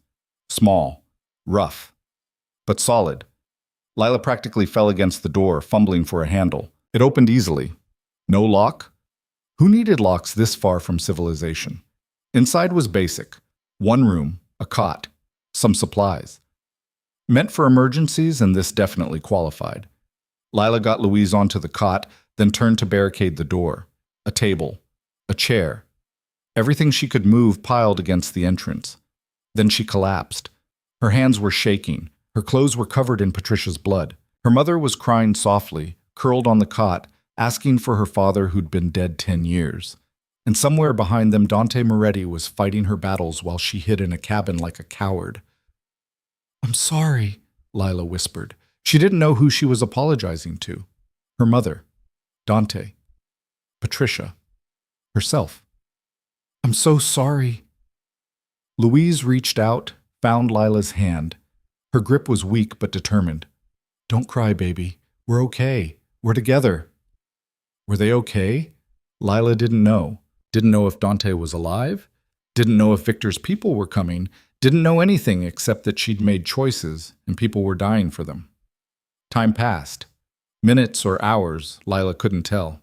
She sat on the floor holding her mother's hand, listening for footsteps that might be rescue or might be death. When the knock finally came, she nearly screamed. "Dr. Hart," Dante's voice, rough, exhausted. "It's me. Open up." Lila moved the barricade with shaking hands. Dante stumbled inside, and Lila could see he was hurt. Blood on his shoulder, his face, walking with a limp. "You're alive," she said stupidly. "Barely." He leaned against the wall, breathing hard.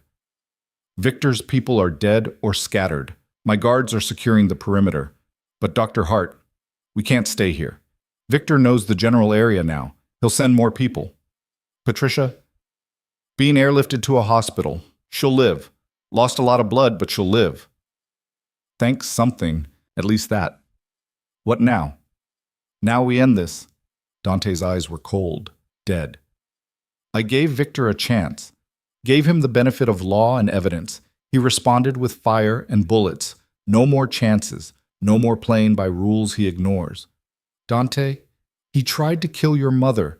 Kill you. Burn us alive. I'm done being civilized." He pulled out his phone, made a call. "It's me. Find Victor Moretti. I don't care where he is or who's protecting him. Find him and bring him to me." He hung up, looked at Lila. 3 days you asked for. I gave you 3 days. Now we do this my way." Lila wanted to argue, wanted to say violence wasn't the answer. But her hands were still covered in Patricia's blood, and her mother was traumatized, and somewhere out there Victor was planning his next attack. Maybe Dante's way was the only way. Maybe in this world, civilization was just a pretty word for weakness. "What do you need me to do?" she asked. "Stay alive.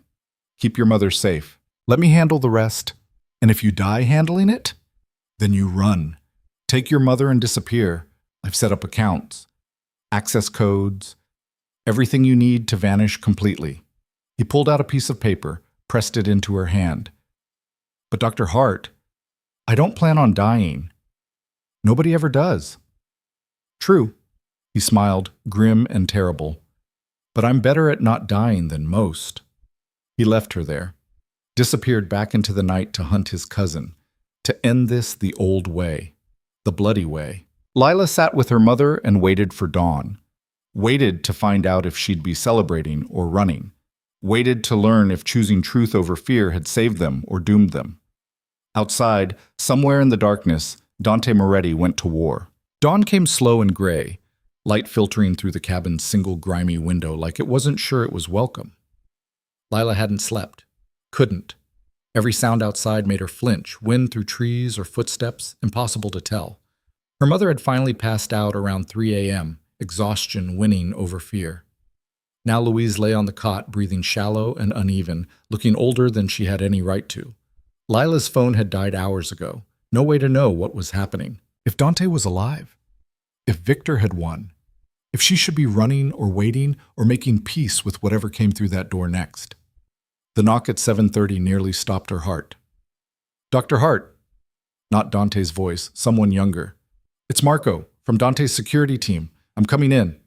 Lila moved the barricade with stiff hands. The door opened to reveal a man in his 20s, baby-faced despite the tactical gear and the rifle slung over his shoulder. He looked exhausted and wired at the same time, like he'd been running on adrenaline so long his body forgot how to function without it. Is Dante... Lila couldn't finish the question. Alive. Hurt, but alive. He sent me to get you. Marco glanced at Louise. Both of you. We have a car waiting. Where are we going? The city. Dante's calling a meeting. Final one, with the whole family. Marco's expression was grim. He found Victor. The words settled over Lila like ice water. Is Victor? Alive, for now. Marco checked his watch. But we need to move. Meeting's in 4 hours and we're 2 hours out. They got Louise into the car. A different SUV, cleaner, nobody's blood on the seats. The drive back to Manhattan felt surreal. They passed the burned-out lodge, or what was left of it, smoke still rising from the ruins. Police cars and fire trucks cluttered the driveway. Someone would have questions eventually, probably a lot of questions. What's the story? Lila asked Marco. Gas leak. Tragic accident. The owner, Mr. Moretti, is devastated but grateful everyone survived. Marco didn't even smile at the lie. Patricia's listed as injured evacuating the property. Nothing about the gunfight. And the bodies? What bodies? Right, of course. In Dante's world, bodies just disappeared. Problems got solved quietly. Truth was negotiable. Louise woke halfway through the drive, looked around confused, trying to place herself. Are we going home? Not yet, Mom. Soon. Another lie to add to the collection. I don't like this, Louise said softly. Any of this. I want my apartment, my books. I want things to make sense again. I know. Lila took her mother's hand. I'm sorry. You keep apologizing. Stop it. Whatever's happening, it's not your fault. Except it was. Every bit of this was Lila's fault. She'd spoken up in that restaurant, exposed the forgery, set everything in motion. If she'd just stayed invisible like she'd learned to, none of this would have happened. But her mother would still be disappearing piece by piece, and Lila would still be serving champagne to people who didn't see her, and nothing would have changed except everything would have stayed broken. They reached the city by 10 a.m. Not the archive this time. A different building in the financial district, older and more imposing. The family's actual headquarters, Marco explained, where the real business happened, where decisions got made that newspapers only heard about months later in vague terms. Inside was corporate elegant, marble floors, expensive art that was probably legitimate, conference rooms and offices that could have belonged to any investment firm except for the men stationed at every corner who looked like they ate problems. Marco led them to a private suite on the top floor, medical equipment already set up, a doctor waiting, older woman, professional, clearly used to treating people who couldn't go to regular hospitals. Mrs. Hart, the doctor said gently, I'm Dr. Reeves. I'm going to examine you, make sure everything's okay after last night. Louise looked at Lila. Will you stay? Always. The examination took 30 minutes, blood pressure elevated but stable. Some minor smoke inhalation. Bruising from being carried, nothing requiring hospitalization. Doctor. Reeves prescribed rest and monitoring, then left them alone. I need to check on Dante, Lila said. Will you be okay here for a bit? I'm not a child, Louise replied, but her hand tightened on Lila's. But yes, go, just come back. Lila found Marco outside. Where is he? 3rd floor, conference room A. But Dr. Hart, Marco hesitated. He's not in a good place right now. What happened last night, finding Victor, whatever went down, he's different, colder. I can handle cold. Marco didn't look convinced, but he led her downstairs anyway. The conference room was at the end of a hallway that felt too long. Lila could hear voices inside, arguing, Dante's cutting through the noise. She knocked. The voices stopped. Come in, Dante said. The room was full. 20 people at least, the same faces from the Long Island meeting plus more. The family assembled. And at the head of the table, looking like he'd been through a war, was Dante Moretti. Marco hadn't been wrong. He looked different. Bandage visible under his collar. bruising on his face, but mostly it was his eyes, flat, empty. The look of someone who'd crossed a line and couldn't find their way back. "Dr. Hart," he said. "Your mother? Safe? Stable?" Lila stepped into the room, feeling 24 pairs of eyes on her. "Where's Victor?" "Secured. We'll deal with him shortly." Dante gestured to an empty chair. "Sit. You should hear this." Lila sat. The family members watched her with expressions ranging from curious to hostile. She was an outsider here, a civilian in a world that didn't welcome civilians. "As I was explaining," Dante continued, addressing the room, "last night Victor Moretti attempted to murder me, Dr. Hart, and her mother. He burned down a secure facility, killed 3 of our people, injured 5 more. This wasn't a business dispute. This was terrorism." "He's family," someone objected. "An older man, distinguished, probably one of the uncles. We handle family matters internally." "We did handle it internally," Dante shot back. "We gave him due process, presented evidence, let the family vote. He lost, and he responded with violence. He forfeited his right to family protection." "So what are you proposing?" A woman this time, sharp-eyed and calculating. Dante's aunt, maybe. "Exile? Imprisonment? I'm proposing we let Dr. Hart decide." Every head in the room turned to Lila. She felt her stomach drop. "What?" she managed. "Victor targeted you specifically, threatened your mother, nearly killed both of you." Dante's voice was eerily calm. "In my world, the victim gets to choose the punishment. So I'm asking you, Dr. Hart, what happens to Victor Moretti?" The question hung in the air like smoke. Lila's brain scrambled for an answer, finding nothing. What did she know about justice in this world? About appropriate punishment for attempted murder? About the weight of holding someone's fate in your hands? I can't." She looked around the room, desperate. "This isn't my world. I'm a historian. I authenticate documents. I don't decide who lives or dies." "You already did," Dante said quietly. "The moment you spoke up in that restaurant, you changed everything. You can't go back to invisible now. So choose."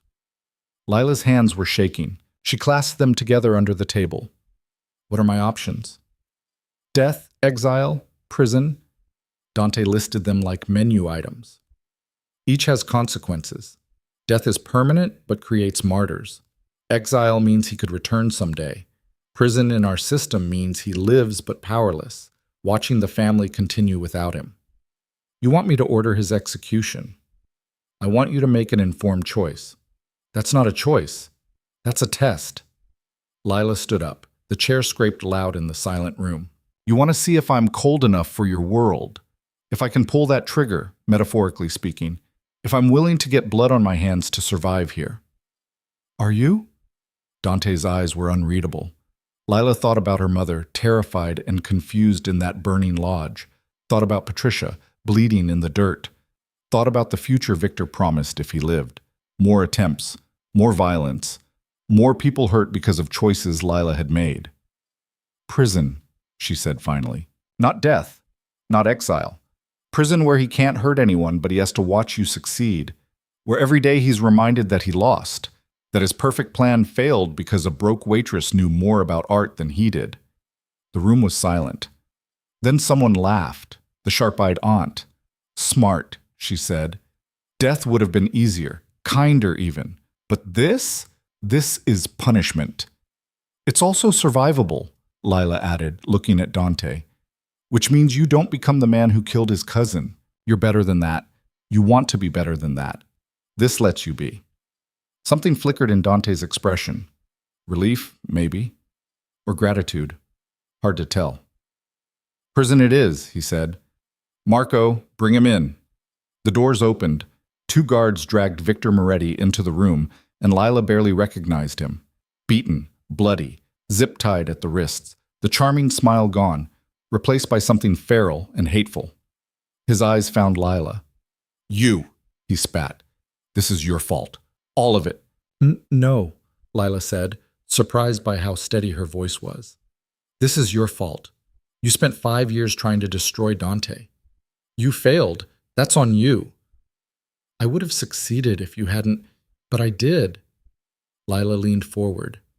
I saw your forgery. I exposed your network. I helped build the case against you. And now you're going to spend the rest of your life in a cell knowing you lost to a historian who was serving champagne a week ago. Victor lunged forward. The guards caught him, slammed him back. I'll kill you. I swear to... You'll do nothing, Dante interrupted. You're done, Victor. Finished. The family has voted. Your assets are seized, your position revoked, and you're going somewhere you'll never threaten anyone again. Where? Victor's voice cracked. Where are you sending me? Somewhere creative. Dante's smile was terrible. A private facility, very secure, very isolated. You'll have a cell, meals, medical care, everything you need to live a long, long life, alone with your failure. They dragged Victor out. He was screaming now, threats and curses and promises of revenge that echoed down the hallway until distance swallowed them. The room remained silent even after he was gone. Well, the sharp-eyed aunt said finally, that was dramatic. It's over, Dante said. He looked exhausted, hollowed out. Victor's contained, the forgery network dismantled. Dr. Hart's mother is safe. It's over. But it didn't feel over. Lila could still hear Victor's screams, could still feel the weight of that choice. Prison, she'd said. Mercy disguised as punishment. But it felt like she'd just condemned a man to living death, and she wasn't sure how to feel about that. The meeting broke up, family members filing out, some nodding to Dante, others to Lila, accepting her as one of them now, or at least acknowledging she existed. The aunt paused by Lila's chair. You did well, she said. Most people would have chosen death. Easier that way. I'm not most people. No, you're not. The aunt smiled. Remember that. When things get hard and you start questioning your choices, you're not most people, Dr. Hart. That's why you survived. Then she was gone too, and it was just Lila and Dante in the empty conference room. Silent except for the hum of air conditioning and the distant sounds of the city. Are you okay? Dante asked. I just condemned a man to prison. I'm not sure what okay means anymore. It means you're still breathing, still fighting, still here. Dante sat down heavily. Victor made his choices. You made yours. That's all anyone can do. Is it enough? It has to be. They sat in silence for a while, Lila processing everything that had happened, Dante probably doing the same. A week ago, she'd been invisible, safe, irrelevant. Now she was sitting in a room where family business got decided, wearing another woman's blood on her jacket, having just determined a man's fate. What happens now? She asked finally. Now? Dante rubbed his face. Now we clean up, contact the dealers Victor worked with, recover what we can, rebuild the collection, document everything legitimate and destroy everything fake. Start over with better security and better people. And me? You keep doing what you're doing, authenticating, building protocols, making sure this never happens again. He paused. Unless you want out. I'd understand. You've earned the right to walk away. Walk away? Back to what?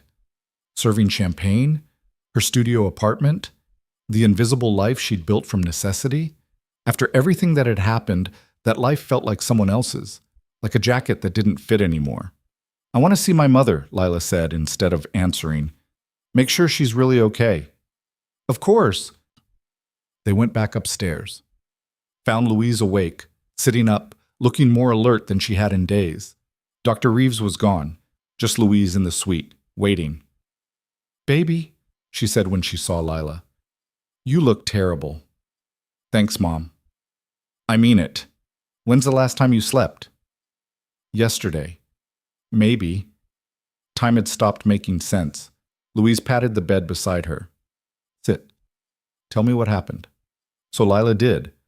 Not everything. She left out the worst parts, the violence, the screaming, but enough. Victor contained. The threat neutralized. Safety, or at least the promise of it. And you chose prison, Louise said when Lila finished. Not death. How did you? I'm losing my memory, not my hearing. The walls are thin. Louise took Lila's hand. That was the right choice. Was it? I don't know anymore. He tried to kill you, kill me. Maybe death would have been justice? Louise shook her head. Death is easy, baby. It's living with consequences that's hard. You gave him life. That's harder for him and better for you. Trust me. When did you get so wise? I've always been wise. You just stopped listening when I started forgetting. Louise squeezed her hand. Now go, sleep, shower, eat something that isn't vending machine food. I'll be fine. You sure? I'm sure. Lila found a guest room down the hall, showered until the water ran cold, washing away Patricia's blood, smoke smell, fear. Changed into clean clothes someone had left, ate food someone brought. Everything provided, everything handled, like Dante's world always worked. She meant to sleep for an hour, woke up 12 hours later to darkness and her phone buzzing with messages. Marco checking in. The facility where Louise was staying. 3 texts from Dante. Sleep well, call when you're up, we need to talk. Lila found him in an office on the 2nd floor surrounded by documents. The forgery network, she realized. Everything they'd compiled. Every fake piece, every fraudulent dealer, every thread of Victor's conspiracy laid out like evidence. You're awake, Dante said. He looked better, cleaned up, bandages changed, still exhausted but functional. You said we need to talk. Sit. He gestured to a chair. I've been thinking about your role. What comes next? Here it was, the moment where he politely thanked her for her service and showed her the door. Lila braced herself. I want you to run it, Dante said. Run what? The collection, the authentication process, everything. I'm creating a foundation, legitimate, above board, dedicated to preserving historical artifacts and preventing fraud. You'd be the director, full control, real salary, your mother's care covered indefinitely. Lila stared at him. You're offering me a job.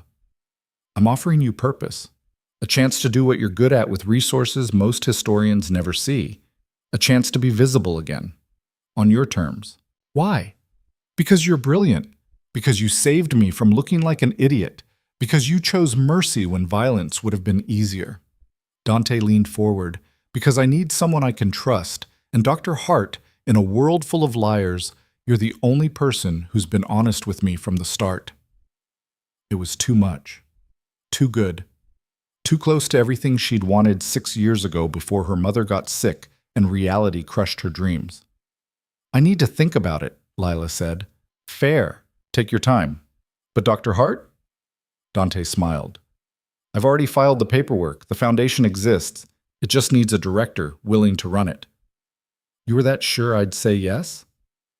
I was hopeful. Lila left him there with his documents and his hope, went back to her mother's suite, found Louise awake, reading a book someone had brought, a history book, Spanish colonial period. That's my field, Lila said. I know. Found it in the library downstairs. This building has a remarkable library. Louise set the book aside. Did he offer you the job? How do you... I'm old, not stupid. Of course he offered you a job. The question is whether you'll take it. I don't know. It's dangerous. This world is dangerous. Life is dangerous, Louise countered. You can hide from it, or you can live it. You've been hiding for 6 years, baby. For me. Because you love me. But I don't want to be the reason you stop living. Mom, listen to me. I'm going to forget you eventually. Probably soon. The doctors say I have maybe a year before I don't recognize you anymore. Louise's voice cracked. When that happens, I don't want your last memories of yourself to be serving champagne and playing it safe.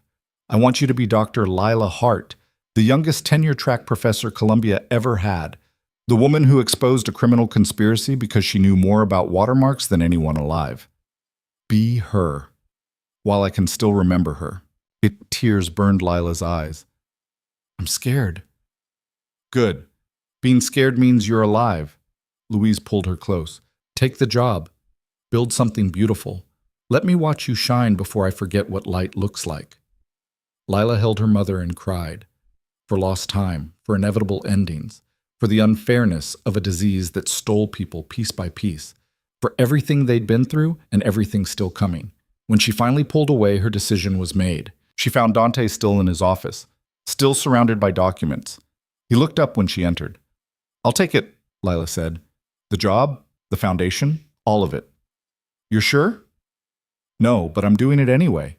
Dante smiled, genuine this time. When can you start? Tomorrow? Tonight? Whenever you need me? Tomorrow's fine. Tonight you should rest. I'm done resting. I've been resting for 6 years. Lila pulled up a chair. Show me what you have. Let's figure out how to build something legitimate from all this. They worked through the night, building protocols, establishing procedures, creating something that could survive scrutiny from actual authorities, a foundation that could hold historical artifacts legitimately, preserve them properly, and prevent another victor from poisoning the collection. By dawn, they had the skeleton. By noon, they had the structure. By evening, Lila had her first official act as director, reaching out to Alessandro Vitale, the dealer who'd sold Dante the forgeries, offering him a deal. Work with us, she told him over the phone. Help us track down every fake you sold, every piece in Victor's network. Document everything. In exchange, we don't destroy your reputation. We give you a chance to rebuild. Alessandro was silent for a long moment. Then, why would you do that? Because I believe people deserve second chances, even people who made mistakes. She paused. Just don't make me regret it. I won't. Dr. Hart, I swear I won't. It was a start. Not justice, maybe, but something better, something that felt like progress. Over the next few days, the foundation took shape. Real office space, real employees, authentication equipment that made Lila feel like she'd died and gone to historian heaven. Resources she'd dreamed about in grad school, now at her fingertips. Her mother moved to a new facility, closer, better. Still private, but less bunker-like. Somewhere Louise could have her books and her dignity, and Lila could visit without feeling like she was entering a crime scene. The visits got harder. Some days Louise knew her. Some days she called Lila by her grandmother's name. Some days she didn't speak at all, just smiled vaguely and returned to her books like the words could save her from forgetting. It's progressing, Dr. Reeves said gently after one particularly bad visit. Faster than we hoped. I'm sorry. Lila nodded numbly. What could you say to that? Thank you for confirming my worst fears? Appreciate the honesty about watching my mother disappear? She threw herself into work instead, authenticating Dante's collection piece by piece, documenting everything, building a database that could withstand academic scrutiny, creating something that mattered.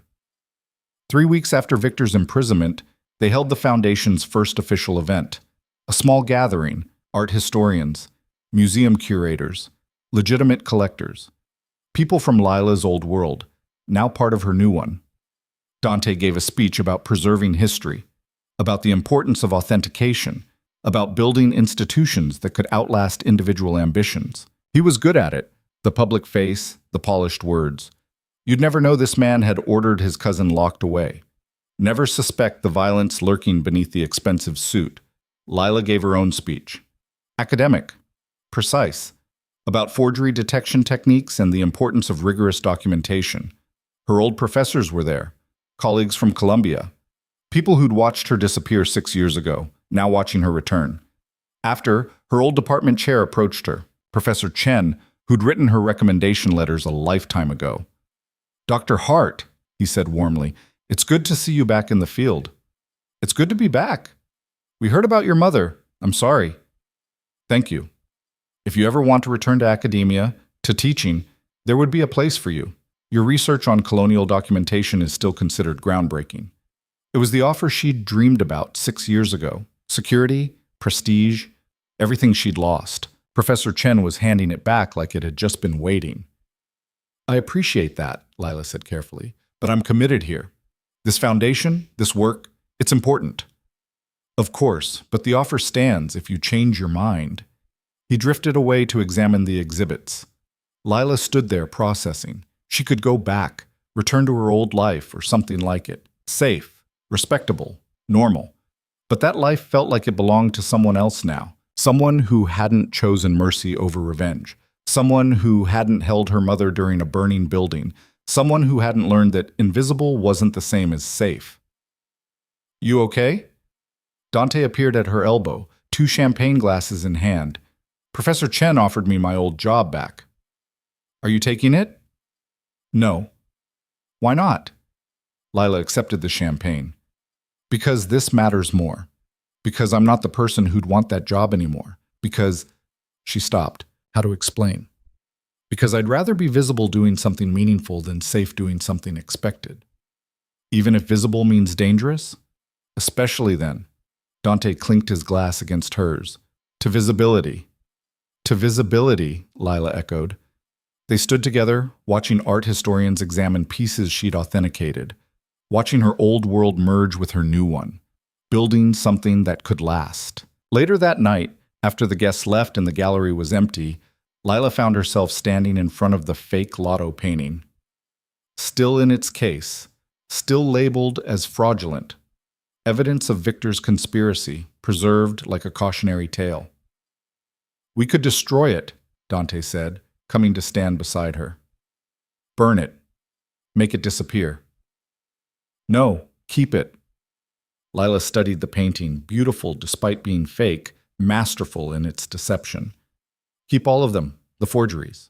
Display them alongside the real pieces. Show people how sophisticated fraud can be. Make it educational. Turn my mistakes into lessons. Turn your mistakes into armor, so nobody can weaponize them again. Dante was quiet for a moment. Then, you're brilliant, you know that? I'm practical. There's a difference. Is there? Maybe not. Maybe in this world, brilliance and practicality were the same thing. Survival required both. They stood there in the empty gallery, surrounded by art real and fake, history preserved and lies exposed. Partners in this strange venture, protector and protected. Criminal and scholar. Two people from different worlds who'd found common ground in authentication and honesty and the shared understanding that invisibility was just another form of lying. Thank you, Lila said quietly. For what? For seeing me, when I was invisible, for believing I was worth protecting. Dr. Hart, Dante turned to face her. You were never invisible. You were just standing in the wrong light. I just moved the spotlight. That's almost poetic. Don't tell anyone. I have a reputation to maintain. Lila laughed, real and unexpected and desperately needed.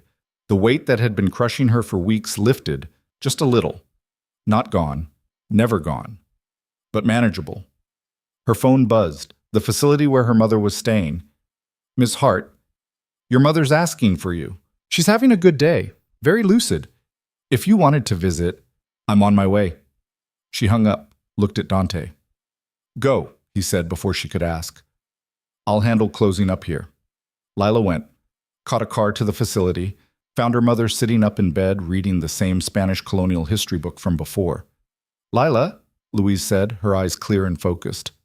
Perfect timing. I was just reading about Cortez's conquest of Mexico. Did you know he burned his own ships so his men couldn't retreat? Made success the only option. I did know that. Of course you did. You're the expert. Louise set the book aside. Tell me about the foundation. How's it going? So Lila did. Told her mother about the event, about the authentication protocols, about choosing to keep the forgeries as education, about building something that mattered from the wreckage of Victor's conspiracy. Louise listened, nodding occasionally, asking smart questions. Present, here. Her mother, the way she used to be. I'm proud of you, Louise said when Lila finished. You know that, right? So proud. I know, Mom. Good, because I might not remember to tell you tomorrow or the next day. So I'm telling you now, while I still can. You're brilliant and brave and everything I hoped you'd be. I learned from the best. You did. Louise took her hand. Now tell me about him. The dangerous one. Dante. What about him? Don't play dumb. You like him. He's my employer, so he's more than that. I can see it. The way you talk about him, the way your voice changes. Louise squeezed her hand. It's okay. You're allowed to feel things, even complicated things about complicated people. Lila didn't know what to say to that, because her mother was right. Somewhere between the forgeries and the gunfire, between choosing mercy and building foundations, her feelings about Dante Moretti had gotten complicated. He was dangerous, criminal, everything she should run from. But he was also honest, protective, someone who collected meaning in a meaningless world, someone who'd seen her when she was invisible and believed she was worth the spotlight. It's complicated, Lila said finally. The best things usually are. Louise smiled. Just don't hide from it, baby. Life's too short. Mine especially. They sat together for another hour, talking about nothing important. Books they'd read, places they'd been, memories from before everything got complicated. Time stolen from disease, precious and temporary. When Lila finally left, Louise was asleep again, the book open on her lap. Still here. Still her mother. But for how much longer? Lila drove back to the foundation building in the dark. Found Dante still there, working late in his office. He looked up when she entered. How is she? Good. Really good today, but it won't last. I know. I'm sorry. Don't be. Today was a gift. I'll take what I can get. Lila sat down across from him. She asked about you. About us. What did you tell her? That it's complicated. Is it?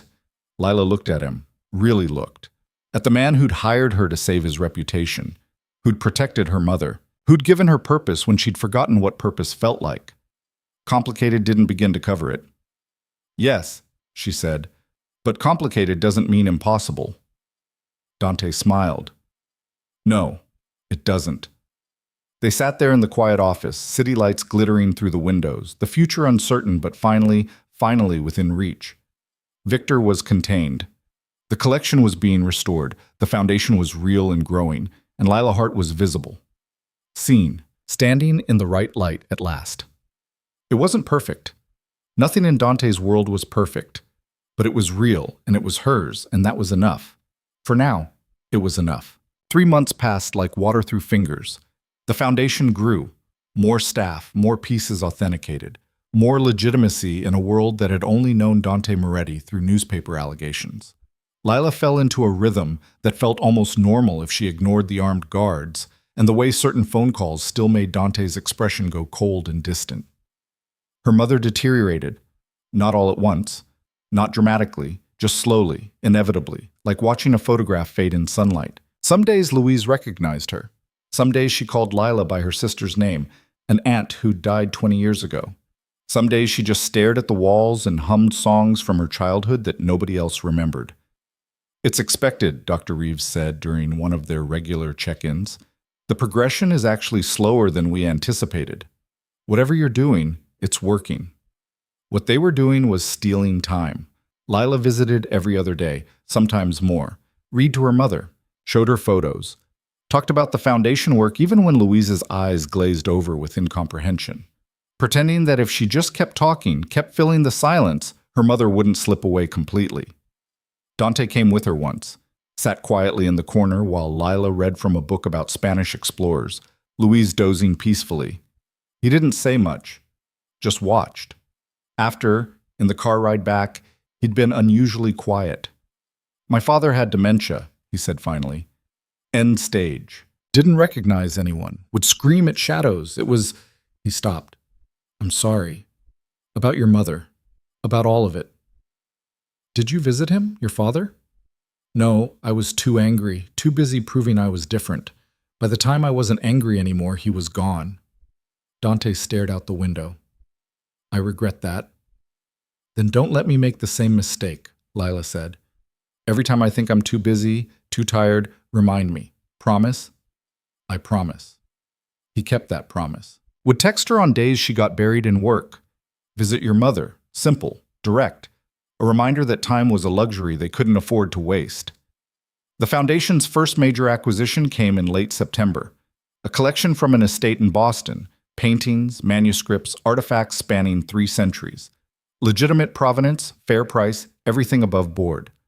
Lila spent 2 weeks authenticating every piece, building documentation that would survive scrutiny from any museum in the world. This is clean, she told Dante, spreading the reports across his desk. Not a single fake. Whoever assembled this collection knew what they were doing. Good. That's the point. Dante signed the acquisition papers. We're legitimate now, Dr. Hart. A real foundation doing real work. No more Victor, no more questions. You sound surprised. I am, a little. I've spent 20 years being the guy newspapers call alleged and suspected. Now I'm the guy donating to museums and funding historical research. It's disorienting. You're still you, Lila said, just with better publicity. Is that what you think? That I haven't changed? She considered that. Dante had changed? Not completely. He still had guards, still took phone calls he wouldn't discuss, still moved through the world with that controlled danger. But there was something different too, lighter, maybe. Like the weight of Victor's betrayal had been holding him down, and removing it had let him breathe. You're becoming who you wanted to be, Lila said. That's different from changing. You were always this person, just buried under circumstances. Poetic, Dr. Hart. I have my moments. They were working late more often now. Not because they had to, the foundation practically ran itself with the staff they'd hired, but because neither of them wanted to go home to empty apartments and too much thinking. So they stayed, worked, talked about art and history, and carefully avoided talking about the thing that was growing between them. Until one night in October when they couldn't avoid it anymore. They'd been authenticating a series of letters supposedly from Thomas Jefferson. Lila had confirmed 3 as genuine and exposed 2 as very good forgeries. The work was meticulous, exhausting. By midnight, her eyes were crossing. I need a break, she said, pushing back from the microscope. Food? Dante suggested. There's that Italian place around the corner, still open. It's midnight. They know me? Of course they did. Everyone in this neighborhood knew Dante Moretti. They walked to the restaurant, small, family-owned, the kind of place that had been there forever. The owner greeted Dante like family, seated them at a corner table, brought wine without asking. You come here a lot? Lila asked. My grandfather used to bring me here, back when this neighborhood was different, before the money moved in. Dante poured wine. He'd tell stories about the old days. Probably shouldn't have been telling a 10-year-old about extortion and broken knees, but that was my childhood. Sounds rough. It was normal. I didn't know anything else. He paused. What was yours like? Normal in a different way. Library on weekends, museums. My mother making me read the encyclopedia for fun. Lila smiled at the memory. I thought all kids spent Saturday afternoons learning about Renaissance art. Turns out that was just me. You miss it, that version of normal. Every day, but I wouldn't go back. Not really. That Lila was smaller, safer. She never would have spoken up in that restaurant. And now? Now I'm the person who did. Lila met his eyes. For better or worse. The food arrived, pasta that smelled like heaven, bread still warm from the oven. They ate mostly in silence, comfortable in a way that felt new and familiar at the same time. Like they'd been doing this for years instead of months. I need to tell you something, Dante said when the plates were cleared. About the foundation, about where we're going from here. Lila's stomach dropped. You're shutting it down. What? No, the opposite. He pulled out his phone, showing her documents. I'm transferring ownership, giving the foundation to you, full control. I'll still fund it, still serve on the board, but you'll own it. Make all the decisions. Why would you? Because it should belong to someone who understands what it means. Someone who actually cares about the work, not the optics. Dante set his phone down. Dr. Hart, I started this to protect my reputation, to prove Victor wrong, but you've turned it into something real, something important. It should be yours. Lila stared at the documents. Transfer of ownership, control of assets, everything he'd built, handed over like it was nothing. This is too much, she said. It's exactly enough. You've earned it. He leaned forward. Besides, I trust you. That's rarer than you think in my world. I don't know what to say. Say yes. Take the foundation. Build something that outlasts both of us. Lila looked at the documents, at the future he was offering, independence, authority, the ability to do the work she'd always dreamed about without compromise. All she had to do was accept. Yes, she said. I'll take it. Dante smiled. Good. The lawyers will handle the paperwork. Should be finalized within a month. They walked back to the foundation building through streets mostly empty. October air cool enough to need jackets. The city different at night, quieter, more honest somehow. Like it dropped its daytime mask. Can I ask you something? Lila said. The phone calls you take. The ones where your expression goes cold. What are those about? Business. What kind of business? Dante was quiet for a long moment. The kind I'm trying to leave behind. Family obligations, old debts, things that don't end just because I want them to. Are they dangerous? Not to you, never to you. He stopped walking. Dr. Hart, I know what I am, what I was, what parts of me still are. I'm trying to be better, build something legitimate, but I can't completely separate from that world, not without consequences. I'm not asking you to. I'm asking you to be honest with me. I am being honest. There are parts of my life you shouldn't know about. For your protection, for your plausible deniability if things ever go wrong. His jaw tightened. I'm trying to keep you separate from that, safe from it. I don't want to be separate. I want to understand. Why? Because I care about you, because complicated doesn't scare me anymore, because I've seen you at your worst, and you're still the person who keeps promises and protects people and collects meaning in a meaningless world. Lila didn't say any of that, just looked at him in the streetlight and hoped he could read what she couldn't speak. Because we're partners, she said finally. Partners should be honest with each other. Even when the truth is ugly? Especially then. Dante studied her for a long moment. Then he pulled out his phone, showed her a text message. 3 words. Package delivered successfully. That's code, he explained. Means someone paid a debt they owed the family. Usually means violence was involved. Usually means I authorized it. He put the phone away. That's the truth, Dr. Hart. That's who I still am under the expensive suits and the foundation. Someone who solves problems with threats and force when necessary. Can you handle that? Lila thought about Victor, about choosing his punishment, about the armed guards and the burning lodge and all the violence that had touched her life since that night at the plaza. She'd been naive to think she could work with Dante and stay clean. The question wasn't whether she could handle the truth. The question was whether she could handle knowing and staying anyway. I can handle it, she said, as long as you're honest with me. No more protecting me from information. Let me decide what I can handle. That's a dangerous request. I'm aware. You might learn things you can't unknow. I'm aware of that too. Dante nodded slowly. All right. Honesty. Complete honesty. But Dr. Hart, if that honesty ever puts you in danger, I'm going back to protection mode. Non-negotiable. Fair. They resumed walking.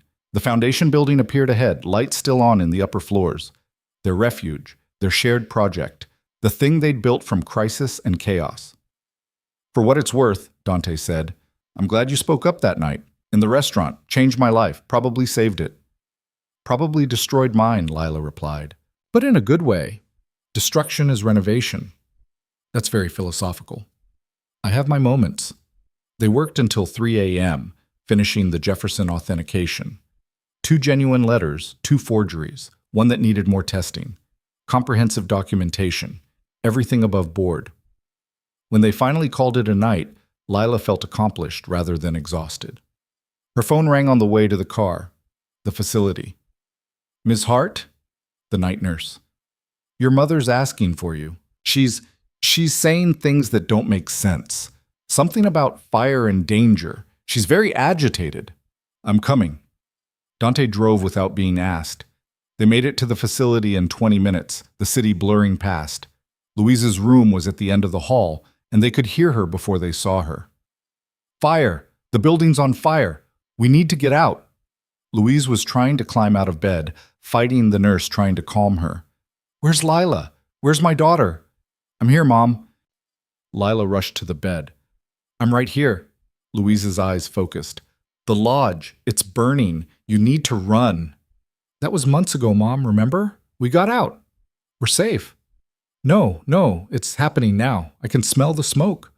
Louise clutched Lila's hand, her grip surprisingly strong. Don't let them hurt you. Please don't let them hurt you. Nobody's going to hurt me. Dante's here. He's protecting us. The dangerous one? Louise looked past Lila, found Dante. You keep your promise? You protect my girl? Every day, Dante said. I promise. Good. Louise's agitation faded. She sank back into the pillows, exhausted. I forget things, so many things, but I remember being scared, remember fire and running, remember thinking I'd lose her. You didn't lose me. I'm right here. For now. But I'm losing you, aren't I? Piece by piece. Soon I won't remember you at all. Louise's eyes filled with tears. That's what's really on fire, my mind. Burning down, taking all my memories with it. Lila couldn't speak, just held her mother's hand while Louise cried for the loss of herself. Dr. Reeves appeared with medication, something to calm her, help her sleep. Within minutes, Louise's eyes were drifting closed. Stay, she whispered. Don't leave me alone. I won't. Lila stayed, sat in the uncomfortable chair beside the bed while her mother slept. Dante stayed too, standing by the window, silent support. They didn't talk, didn't need to. Some moments were too heavy for words. When Louise woke hours later, she didn't remember the episode. Didn't remember the fire or the fear or begging Lila to stay. She just smiled vaguely and asked if they could read together. What do you want to hear? Lila asked. Something about explorers, people who went into the unknown and came back changed. Lila read from a book about Magellan's circumnavigation. Louise listened peacefully, occasionally asking questions that showed she understood even when she couldn't remember. When she finally drifted back to sleep, the book was still open on Lila's lap. She's getting worse, Dr. Reeves said in the hallway. The agitation, the flashbacks to traumatic events, it's common in advanced stages. How long? Months, maybe less. I'm sorry, Ms. Hart. There's nothing more we can do except keep her comfortable. Comfortable. Such a clinical word for watching your mother disappear. Lila nodded numbly, accepting the inevitable because what choice did she have? Dante drove her home, not to her old studio apartment long since abandoned, but to the new place near the foundation. Bigger, nicer, courtesy of her new salary. She'd barely furnished it, hadn't had time or energy or will to make anywhere feel permanent. I'll stay if you want, Dante offered. On the couch, just so you're not alone. You don't have to. I know, but I'm offering anyway. Lila nodded. She didn't want to be alone. Didn't want to sit in the dark apartment thinking about her mother burning down from the inside. Didn't want to face the future without distraction. Dante stayed. They sat on opposite ends of the couch, not talking, just existing in the same space. Eventually, exhaustion won and Lila dozed off, head tilted against the cushions. When she woke hours later, sun streaming through windows, there was a blanket over her and Dante was gone. A note on the coffee table. Had to handle something. Call if you need anything. Lila made coffee, showered, went through the motions of being functional. Her phone was full of messages, the foundation staff asking questions, Professor Chen following up on his job offer, Alessandro checking in about a new authentication request. Normal things, work things, life things. She answered them all mechanically. Yes, approve that acquisition. No, still not interested in teaching. Send the documentation, I'll review it. Playing the role of director, expert, functional human being while inside she was screaming. The knock on her door came mid-morning. Lila answered it to find Dante's aunt, the sharp-eyed woman from the family meetings, standing in the hallway holding a casserole dish. Mrs. Moretti? Lila said, confused. Rosa, call me Rosa. She walked in without waiting for an invitation. Dante said you had a rough night. Nobody should face rough nights alone, so I brought food. Thank you. You didn't have to. Yes, I did. You're family now. Rosa set the dish on the kitchen counter.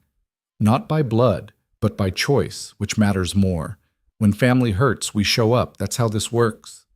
Lila didn't know what to say. Family. She'd been so focused on losing her mother, she hadn't noticed she'd gained something else. This strange, complicated, slightly dangerous group of people who apparently now considered her one of them. I don't understand, Lila said. Why would you? We barely know each other. You stood up for Dante when he needed it. You chose mercy when most would have chosen blood, and you make my nephew smile, which he hasn't done genuinely in years. Rosa studied her. That's enough for me. So when he called this morning saying you needed support, I came.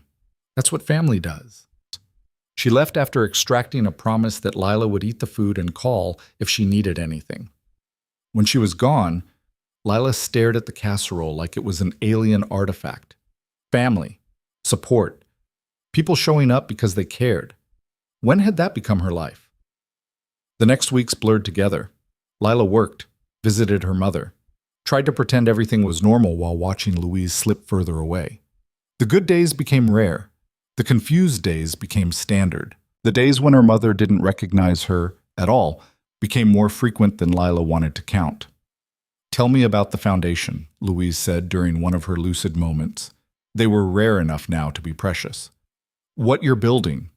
So Lila told her about the acquisitions, about establishing protocols that other institutions were starting to adopt, about becoming respected in the field again, recognized for expertise rather than invisible. "You're happy," Louise said. "It wasn't a question. I'm content, purposeful." "That's not the same as happy." "No," Lila admitted. "It's not. But Mom, I don't know if happy is possible right now. Not with—" She couldn't finish. "Not with me dying." Louise said it matter-of-factly. "I'm not dead yet, baby, but I'm dying. We can say it. Pretending doesn't make it less true." "I'm not ready." "Nobody ever is."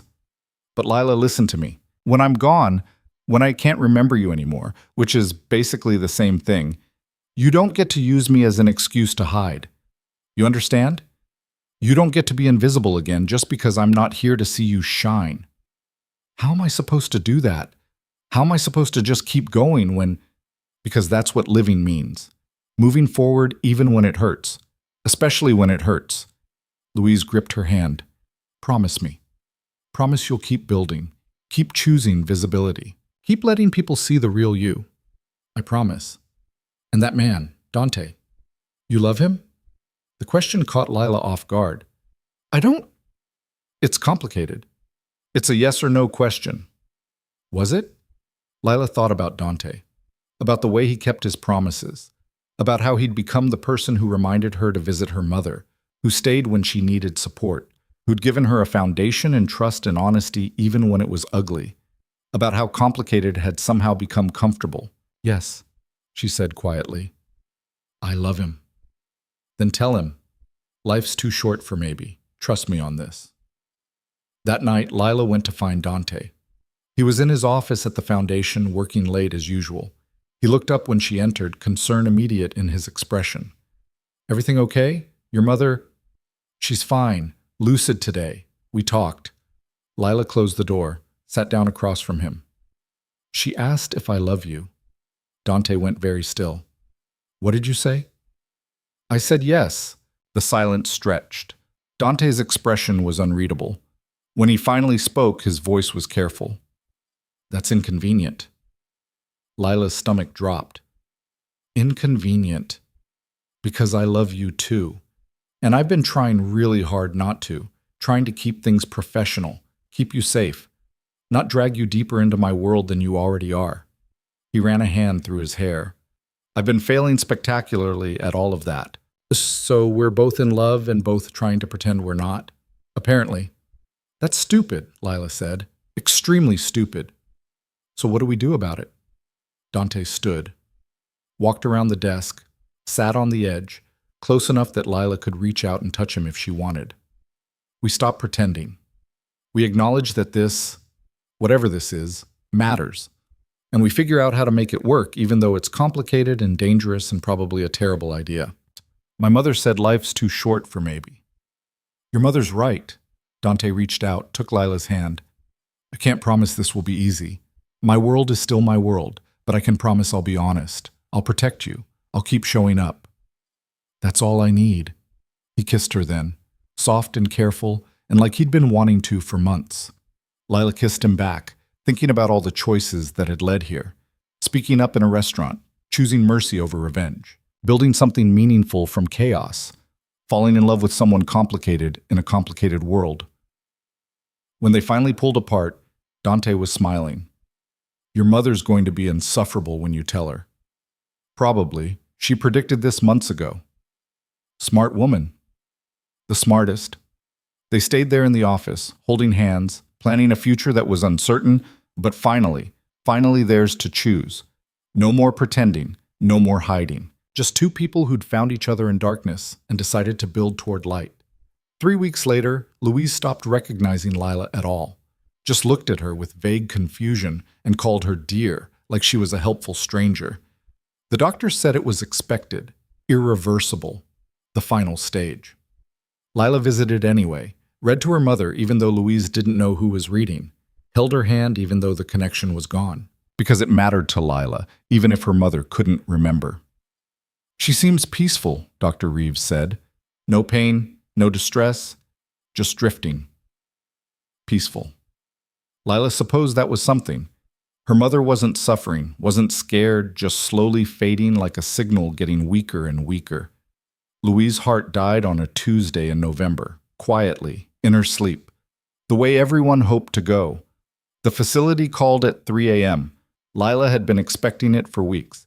That didn't make it hurt less. Dante drove her to the facility, held her while she said goodbye to a shell that used to be her mother. Handled the arrangements because Lila couldn't think straight enough to handle anything. Rosa showed up with food again. The family sent flowers. People Lila barely knew expressed condolences because apparently she was part of something now. The funeral was small. Just Lila, Dante, a handful of Louise's former colleagues from the library, and Professor Chen representing Columbia. They buried her next to Lila's father, in a cemetery in Queens that was too loud and too urban, but at least they were together. "She was proud of you," Professor Chen said afterward. "She told me once, years ago, that you were going to change the world. Looks like she was right. I just authenticate art. You do more than that. You expose fraud. You build institutions. You make truth matter in a world full of lies." He paused. "Your mother saw that, even at the end. She knew who you'd become." Lila wanted to believe that, wanted to think that somewhere in her mother's dissolving mind, some part had recognized the woman Lila had become. But she'd never know. That knowledge had died with Louise. The grief was a physical thing, heavy, crushing. Lila went through the motions, worked, ate, slept, but everything felt distant, like she was watching herself from far away. "You need time," Dante said. "Take a leave from the foundation, as long as you need." I need to work. If I stop, I'll fall apart." "Then fall apart. I'll catch you." He did. When Lila broke down crying over a manuscript that reminded her of her mother, when she couldn't sleep for 3 days straight, when she screamed at the universe for taking the only family she had, Dante was there, catching her, holding her together when she couldn't do it herself. Rosa came by with food regularly. Marco checked in. Alessandro sent flowers and an awkward condolence card. The family, Dante's family, now somehow hers too, surrounded her with quiet support. Not fixing anything because nothing could be fixed. Just being present. 6 weeks after the funeral, Lila finally went back to the foundation properly. Not just going through motions, but actually working, actually caring. The staff had held everything together in her absence, but there were decisions only she could make. "Welcome back," the lead curator said. "We missed you." "I missed this," Lila admitted. And she had. The work. The purpose. The meaning Louise had always told her to chase. That afternoon, a package arrived. No return address. Just Lila's name and the foundation's address in careful handwriting. Inside was a book, Spanish colonial history, the same one Louise had been reading in those final lucid days. A note tucked inside. "She wanted you to have this. Said you'd need it. Patricia, the nurse from the lodge, who'd been shot protecting them, who'd apparently stayed in touch with Louise during those final months." Lila opened the book with shaking hands, found her mother's handwriting in the margins, notes, observations, questions Louise must have written during her last good days. And on the inside cover, in Louise's familiar script, "For Lila. Keep exploring, keep seeking truth, keep shining. I'll always be proud of you, even when I can't remember why. Love, Mom." Lila broke down crying right there in her office. But this time, it wasn't just grief. It was gratitude. Her mother had left her one last message, one final reminder that she'd been seen, known, loved. Dante found her there an hour later, book clutched to her chest. "You okay?" he asked. "No, but I will be." Lila showed him the note. She knew. Even at the end, she knew who I was. "Of course she did. You're unforgettable." That's cheesy. Doesn't make it less true. They sat together in the quiet office, the city humming outside, the foundation growing around them. building something that would outlast them both, just like Louise had wanted. The lawyers finalized the ownership transfer, Dante said. The foundation is officially yours. All decisions, all control. I'm just funding an advisory board now. That's terrifying. You'll be brilliant. You already are. Lila looked around the office, at the work they'd built from crisis, at the legitimacy they'd forged from forgery and fraud, at the future stretching ahead, uncertain but full of possibility. I want to expand, she said suddenly. Not just authentication, education, programs for young historians, scholarships for people who can't afford to pursue this work. Make expertise accessible instead of elite. That sounds expensive. You said you'd fund it. I did say that. Dante smiled. All right. Build your programs. Make expertise accessible. Change the world. That's ambitious. You told me once that I collect meaning. Maybe it's time you did too. Over the next 6 months, Lila did exactly that. Built programs, hired educators, created scholarships named after her mother, the Louise Hart Fellowship for Historical Research, brought young historians into the foundation, trained them, sent them out into the world to spot forgeries and preserve truth. The foundation became known not just for authentication, but for education, for making historical expertise something accessible and valued. Universities started partnering with them. Museums sent their staff for training. What had started as Dante's reputation defense became something bigger, something important. Alessandro ended up being one of their best partners, reformed fraudster turned passionate educator. He'd take groups through galleries, pointing out fake pieces, explaining how forgeries worked, making people smarter about what they bought and believed. I'm trying to atone, he told Lila during one of these sessions, for the pieces I sold Dante, for being part of Victor's conspiracy. This is how I make it right. You're doing good work. Thanks to you. You could have destroyed me. Instead, you gave me a second chance. He paused. That's not something people in this world usually do. Maybe it should be, Lila replied. The foundation's first anniversary came in late spring. They held a gala, proper fundraiser with donors and speeches, and the kind of formal event Lila used to serve at. Now she was the honoree, the speaker, the person everyone wanted to meet. Dr. Hart, Professor Chen said, approaching with a younger woman, I'd like you to meet Sarah Martinez. She's one of your Louise Hart Fellows, graduating next month. Sarah shook Lila's hand enthusiastically. Your mother would be so proud. This program changed my life. I couldn't have afforded grad school without it. That's exactly what she would have wanted, Lila said. Keep going, keep seeking truth. The world needs people like you. After the gala, Lila and Dante stood on the foundation's balcony, watching the city sparkle in the night. A year ago, Lila had been invisible. Now she was here, seen, building something that mattered. Your mother was right, Dante said. You did change the world. I'm just getting started. I know. That's what scares me. He pulled her close, in the best way. Any regrets? Lila asked. About that night in the restaurant? About hiring me? Only that I didn't do it sooner. Dante kissed her forehead. You saved me, Dr. Hart, from Victor, from myself, from becoming just another criminal pretending to be civilized. We saved each other, Lila corrected. I was drowning in invisibility. You threw me a spotlight. Best decision I ever made. They stood there watching the city, two people who'd found each other in chaos and built something beautiful from the wreckage. The foundation behind them. The future ahead of them. Complicated and messy and absolutely worth fighting for. 6 months later, they opened a second location. Then a third. The Louise Hart Foundation for Historical Preservation became an institution. Respected, valued, changing how people thought about art and authenticity and truth. Dante gradually stepped back from his family's darker businesses. Not completely, some ties couldn't be severed without consequences. But enough. Enough to sleep better. Enough to look at his collection and see beauty instead of blood money. Enough to become the person he'd been trying to be all along. And Lila? Lila stopped apologizing for taking up space. Stopped hiding. Became the expert she'd always been. But now with resources and platform and the confidence that came from surviving fire and fraud and loss. She published papers, gave lectures, trained the next generation of historians to spot lies and preserve truth. Some days were hard, days when she missed her mother, days when Dante's phone rang with problems from his old world, days when the weight of running an institution felt crushing. But those days were balanced by the good ones. The student who'd landed their dream job, the forgery exposed before someone lost money, the quiet evenings with Dante, planning futures and stealing moments. 2 years after that night at the plaza, Lila stood in front of a Columbia auditorium full of students. Guest lecturer. Professor Chen had finally convinced her to come back.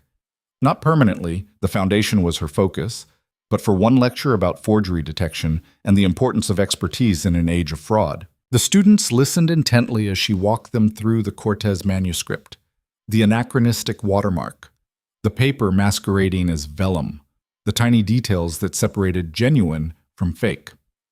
Truth lives in the details, Lila told them. Not in the big obvious tells, but in the small inconsistencies. That's what experts see. That's what we train ourselves to notice, and that's what makes our work matter. A hand raised, a young woman in the front row. But Dr. Hart, what if speaking up is dangerous? What if telling the truth costs you everything?